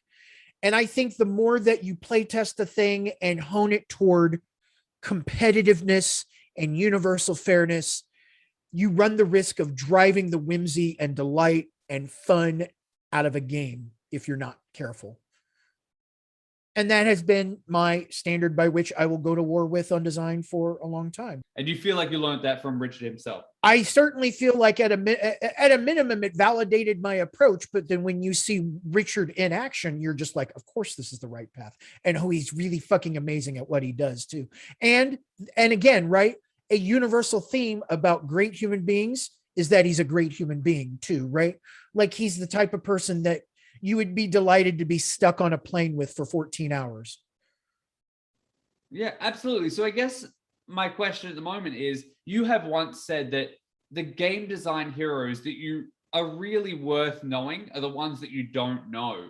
So who at Wizards of the Coast do you think are the ones that the public doesn't know? The ones that you interacted with your time there, that designed the collectible card games and forged this new genre. Who do you think were those people that you don't think that the people are familiar with? Matt Burke, right? Like, let me give credit where credit is due, right? Like Matt Burke's the reason why I'm probably a designer that people might know the name of today, right? Because it was my conversations with Matt about what, hey, this Jyhad game could be really great. Look at all the things that we could do, and we're developing as friends. He's like, hey, we might have the opportunity to do expansions for this. Oh, fuck, I want to do that. I didn't understand it fully at the time, but someone like Matt Burke is the reason why people know that there's a Vampire: The Eternal Struggle today. Flat out, right? The fact that this game even exists, at least on the Wizards of the Coast front, aside from the obvious great design work that Richard did, right? There are a lot of people that aren't necessarily, I mean, he did do design work on it, right? But there are people whose first jobs aren't necessarily designers that are really, really super important to bringing these projects to life. Right. All sorts of people back in the day when we were working there. It really was a collaborative effort, and it just wasn't R&D. Yep. I guess I could keep going on, and if you don't stop me, I might. So what you're saying is that there is a bunch of people who are incredibly talented that really took up the mantle at that particular company. Agreed. So, all right, what we're going to do is we're going to move on to community questions. These are people who are either listeners of the show or they love the show, or they love the particular games or anything like that you have particularly been involved in. So let's take the opportunity right now. First of all, before we even start, there is a couple of people I want to shout out. So first off, Gustav Olsen, he asked about the balance of BattleTech. We covered that in the actual balance of BattleTech part of the episode. I will refer back to there. Also, Hugh Angseeing, he asked about a couple of things about the Dark Sovereigns and stuff like that expansion. I would just want to shout him out. We won't get a chance to go to those questions. But the first question, Alex Romano, he wants to know, what was your favorite artwork on a card that you specifically designed? If I can be vainglorious, the 2 pieces of artwork that I actually purchased. Yep. Was Mark Tadin's Enzo Giovanni. Mm-hmm.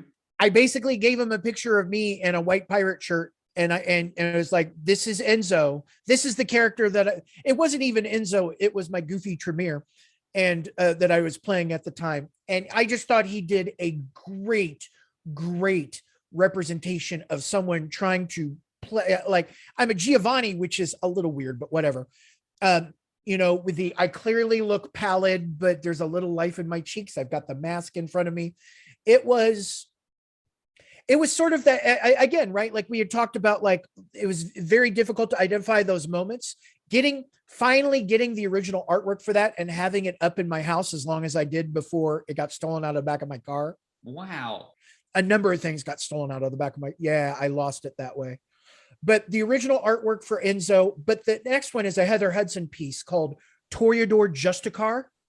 I love the fuck out of that so much that I wanted to get. I don't think it might have been one of her prints, but that is the only other VtES piece of artwork that I specifically was like, I needed to own that. And unfortunately, I don't have either of I don't have either of those anymore. That's a shame. The Enzo is of a specific loss, but again, right, to answer that person's question, Toreador Justicar. So I just want to say thank you to Charlotte Bynight. She asked about the name change. We talked about that in the earlier part of the episode, so I'll refer to that. But Josh Furstein, he does ask a little bit of a complicated question. Given that the original, this might be a bit heavy, so let me know if you don't know the answer to this. Given that the vampires originally were all assumed to be Camarilla, and that things like Dark Sovereign and Ancient Hearts introduced a non-Camarilla trait on the cards, what was the motivation behind Antribu being a separate clan altogether? To a certain extent, they are, right? Like, you've got the Venture Antribu, you've got all the basic Camarilla. I mean, you've got all the original Camarilla clans that went over to the Sabbat, right? They are, I mean, some of them even have different disciplines, right? Like the Molkavian Antitributes have dementia, have dementation, or I think it's dementation, or it's the dementia inducing one, as opposed to Camarilla Molkavians don't. They are, to their own respect in the IP, their own thing. So they needed to be represented. If I understand the question correctly, right? Like, Venture Antitribu is not a Venture. They are in fact, they are the opposites of one another in regards to. They are the same. They are the same sect, but they are different in that own sense. Right. One place for the Crips, the other place for the Bloods. Well, I think that the problem comes back to an earlier thing we discussed in the episode, where it's weird balancing this sort of flavorful storytelling with hardline objective mechanics. Yeah, you know, actually, this might bring some clarity to something we were discussing earlier. I know, in thinking about it, now that we've been talking about it, a general philosophy that we had on those 3 sets of VtES is, God damn it, the flavor is going to matter and the story is going to matter, right? So we probably forced story and mechanic more than mathematicians and balance masters are probably interested in, if that makes sense, right? Like, we're airing, and I don't even necessarily mean that as a bad thing, right? Like, you've got 3 people, and let's be honest, aside from a handful of other people, we are the 3 people who are playtesting these sets, right? There's maybe, you know, we would get like a few sessions in there where people would stay after, right? So it's like, maybe, I mean, we have a list of playtesters and we have a list of external people, but we're also in the midst of doing all of that. We're also trying to manage that shit too, right? And trying to hand off responsibilities. Like, early on, I was answering VtES questions online, right? I wasn't doing a great job of it because I had so many other jobs. So I try to hand that off to someone else, right? Only when the opportunity, and it's like, oh yeah, we can let this person do this 2 hours a week or 4 hours a week on their schedule, right?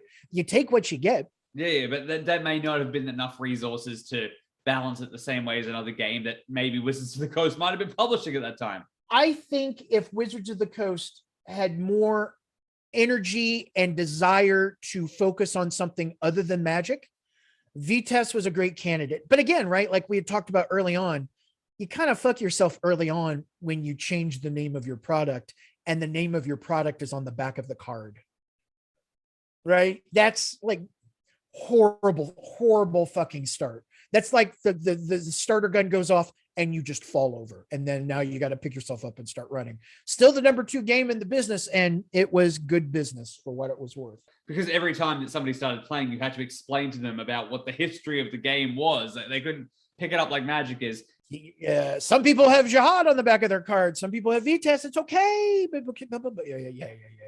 You got to go through the whole rule set. You know, exactly. Even 15, well, no, not even 15, like 28 years later, you know, Jesper Mirror Forces and Chris Rush's card back is still the same as it was on Magic. Oh, God. Yeah. The late, great Chris Rush. What a memory there. A great human being, too. Yeah. Yeah. What a legend. Yeah. All right. So my next question comes from Jan Lindquist. He asked, what sort of involvement did Richard Garfield and the original playtest team for Jyhad have on the 3 sets that you guys were involved in? Not a lot. Like some oversight, like card lists were submitted, final approvals were requests for final approvals were put forward. They did check some of them out. I specifically remember Jim Lynn sitting down with us and doing like an hour or two of play testing on some meta themes, right? During that time. And I remember Scaff kind of doing it a little bit, but it wasn't, I wouldn't describe it as a whole hell of a lot. It was probably commiserate with what you would expect a group of 4 or 5 people who were trying to put a product out to be able to play test.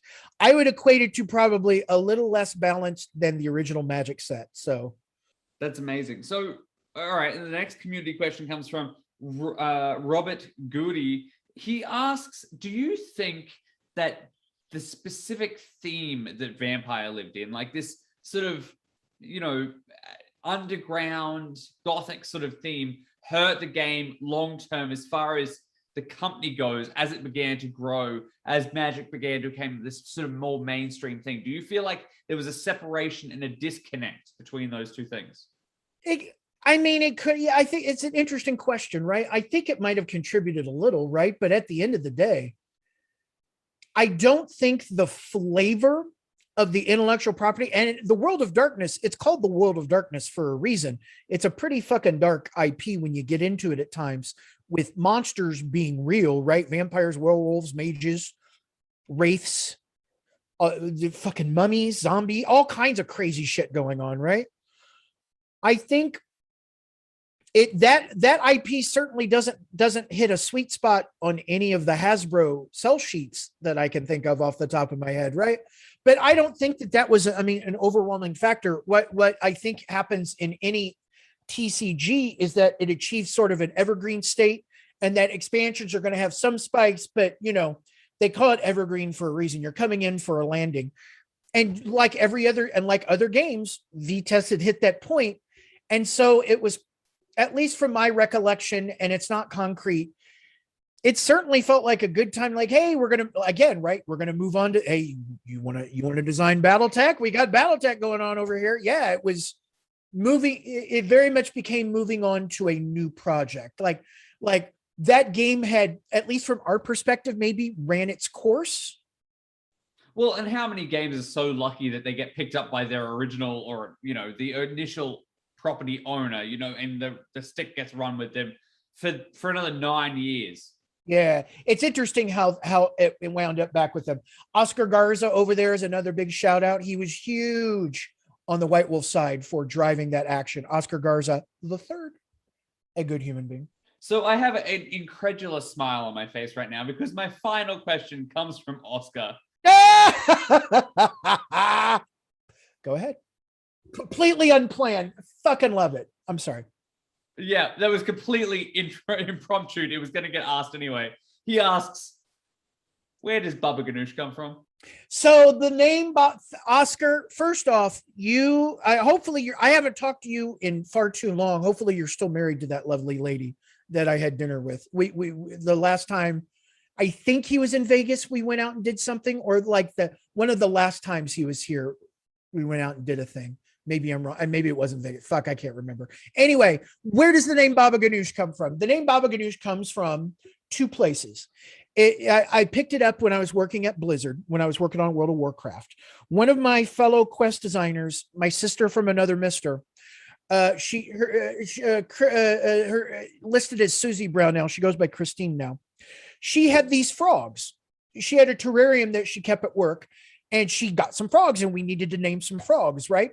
So what am I doing during this time other than trying to work? I'm a newlywed husband who's crunching at Blizzard. So that's a recipe for not success.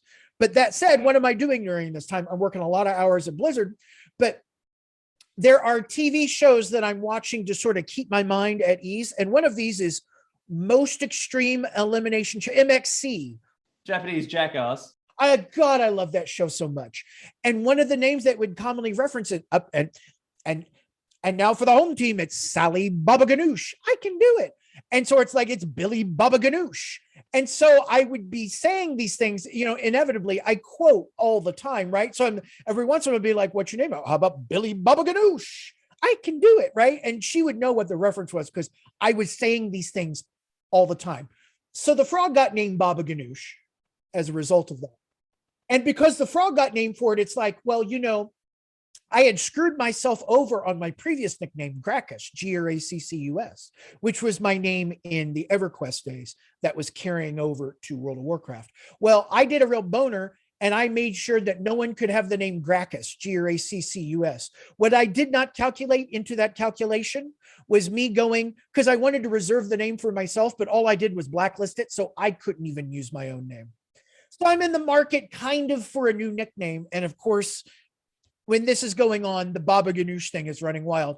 Hence, Baba Ganoush is my nickname, and it has stuck since. And that, Oscar, my friend, that's no Enzo Giovanni origin story, Oscar, but that's the Baba Ganoush origin story. Okay, so we've got the final part of the episode now, the Kracken Questions. Release the Kraken. All right, Shawn, what is your desire? You get to choose one of these 3 booster packs. It has got a whole bunch of silly 3 questions in it and then 1 game design question. You tell us which one you like. Which color would you like with Kracken Questions? Give me the red one.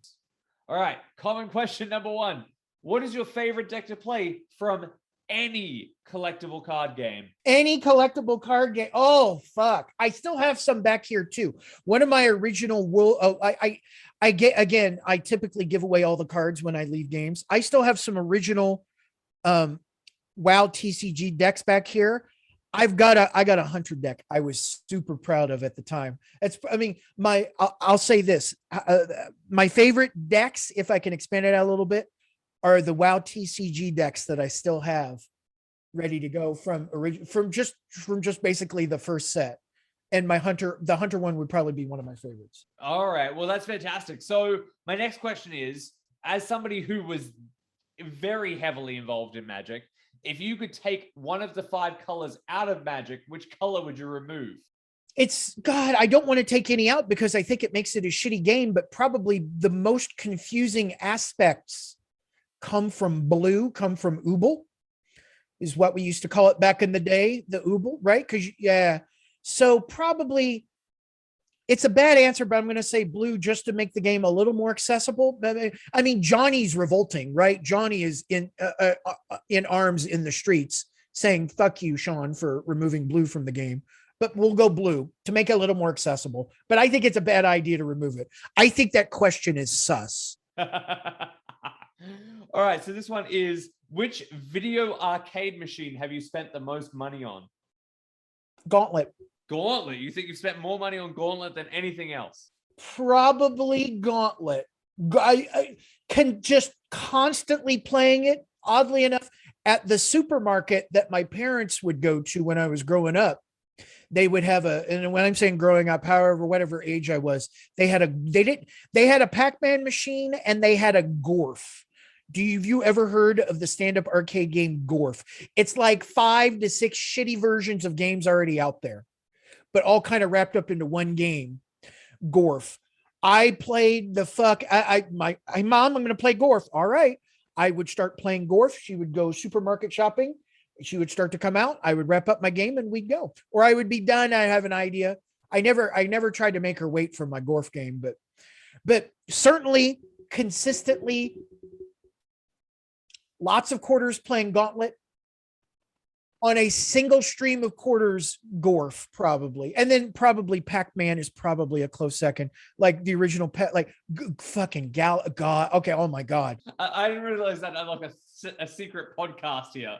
That's the 80s, dude. Oh my God. That's going to the Greenwood Mall and getting lost in that arcade and learning that you can fuck fuck with people playing the Star Castle game. And you ever played Paperboy? Oh, I sucked at Jesus, I sucked at Paperboy. So do I, but I love it. The full answer to that question is Gauntlet is the game I probably spent the most actual quarters, pumped the most quarters into. Unbelievable. That's fantastic. Well, I'm glad we got a fun one because we got another serious one coming up, because this is your rare question. A game design question, rare question. Which published game did you struggle with designing the most? And if you could change something about it, what would it be now? Yeah. I'll give you an answer related to CCGs. Yeah. Hindsight being 2020, I wish we could have put more love and energy into creating a stronger initial foundation for VtES, right? For Jyhad, for that community, right? Again, right, working with, it's more than 3 people, but it's fun to say, hey, it's 3 people at the end of the day who give a shit about this. There are more that give a shit about it. Don't get me wrong, right? But there are 3 people who, if they're working on this project, they're not being yelled at by other people at the end of the day. More love. It was hard designing sets, only in the sense, it's hard looking at it in retrospectively, right? Because at the time, and it is the 3 of us, there is little mentorship and guidance into, hey, here's some general design philosophies of very specific to card creation that you should pay attention to. I guess my excuse is it's 25 years ago. So where do I go to school for that? I happen to be at the fucking school, right? Like maybe one of the Philadelphia guys could have spent more time with us. It's not that they didn't spend time with us. What are they working on? They're working on Magic the Gathering. We got them when we could get them. It was hard designing. Well, I get retrospectively, it was kind of easy because there was no one there to tell you no, but it's never the best feeling in the world when you go through some themes and you're like, well, there's no one here to tell me no. I wonder how these are. I guess I'll play test them myself, right? A little more litmus on our work for VtES would have been good, but no regrets. All right. Well, that's the end of our episode after a long time. Now, obviously, Shawn, you got to tell us all about what's going on Twitch. What are you doing on Twitch? I am enjoying streaming. I'm trying to do 4 days. I'm trying to do more than that. But Sundays, Tuesdays, Thursdays, and Fridays, I stream video games for your entertainment. I talk about my time in the video game business. I'm asked questions all the time about that. Actually, games in general, right? It's not, I started streaming because it was relevant at the time. I'm no longer streaming the game that I was streaming, but I'm still streaming because it's what I want to do, right? Like being able to share games with the people share the games I love with people I'm getting to know, some friends for years, some for the first time. Well, and all my friends for years have said, you're streaming games anyway when we play them together. Why don't you just stream them outright? And so I finally took them up on that offer. 2 years ago, we just celebrated our 2-year anniversary of streaming. Yeah, I was going to say, it's pretty amazing because you do have a really dedicated fan base. And obviously, everybody has fallen in love with the way that you play these games, especially the ones that you worked on that you're revisiting years later. Yeah, with different formats and styles that I never would have imagined, right? I don't play World of Warcraft right now, and I don't know if I'm ever going back to it anytime soon. But that hardcore format that was running around where you get 1 life, and if you die, you delete your character and start over. I can't express how, for someone I don't want to call myself an RNG junkie, but I certainly appreciate good RNG. I certainly appreciate when the stakes are high, and that makes the rewards that much sweeter. It's a pretty great format, but yeah. There you go. Well, I do suggest everybody checks out Bubba's Share Show on Twitch. There will be links in the description. Is there anything else you want to plug for this episode at the moment, Shawn? I stream Tuesdays, Thursdays, Fridays, Sundays. Come on back. I hope you like cussing because I cuss a lot, but we play games and have a good time, and stop on by. I've got a YouTube page. I put some of the clips up there and some of the streams up there. And if you want to come by and learn a little bit more about me, I've got a video that does that. But other than that, I'm retired, baby. The funny thing is, If they didn't like cussing, they probably wouldn't be at this point in the episode. Oh, good to hear. We are pretty deep, but there is so much we didn't talk about. We literally talked for hours about all things collectible card games, and we didn't talk about, we barely touched on their time dealing with the property that is the World of Warcraft TCG. Yeah. Absolutely. So I feel like I would love to invite you back at some point, maybe in the future. Twist my arm, will you? Of course, I would love to come back. This was fantastic. Thank you so much for being on the booster pack, Shawn. My name is Rands. Thank you so much for joining me. Thank you from you, Shawn. Cheers. Thank you so much. And remember, till next time, keep shuffling.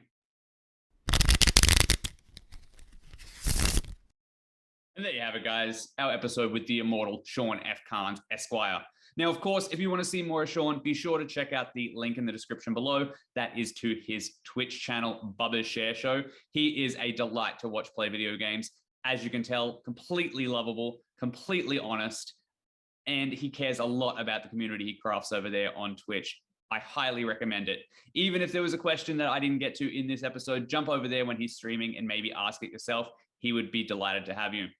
Now, as for me, of course, you can find me via all of the social medias CCG History has, which is facebook.com/CCG History, and of course, where I'm most active on Twitter at CCG History or twitter.com/CCG History.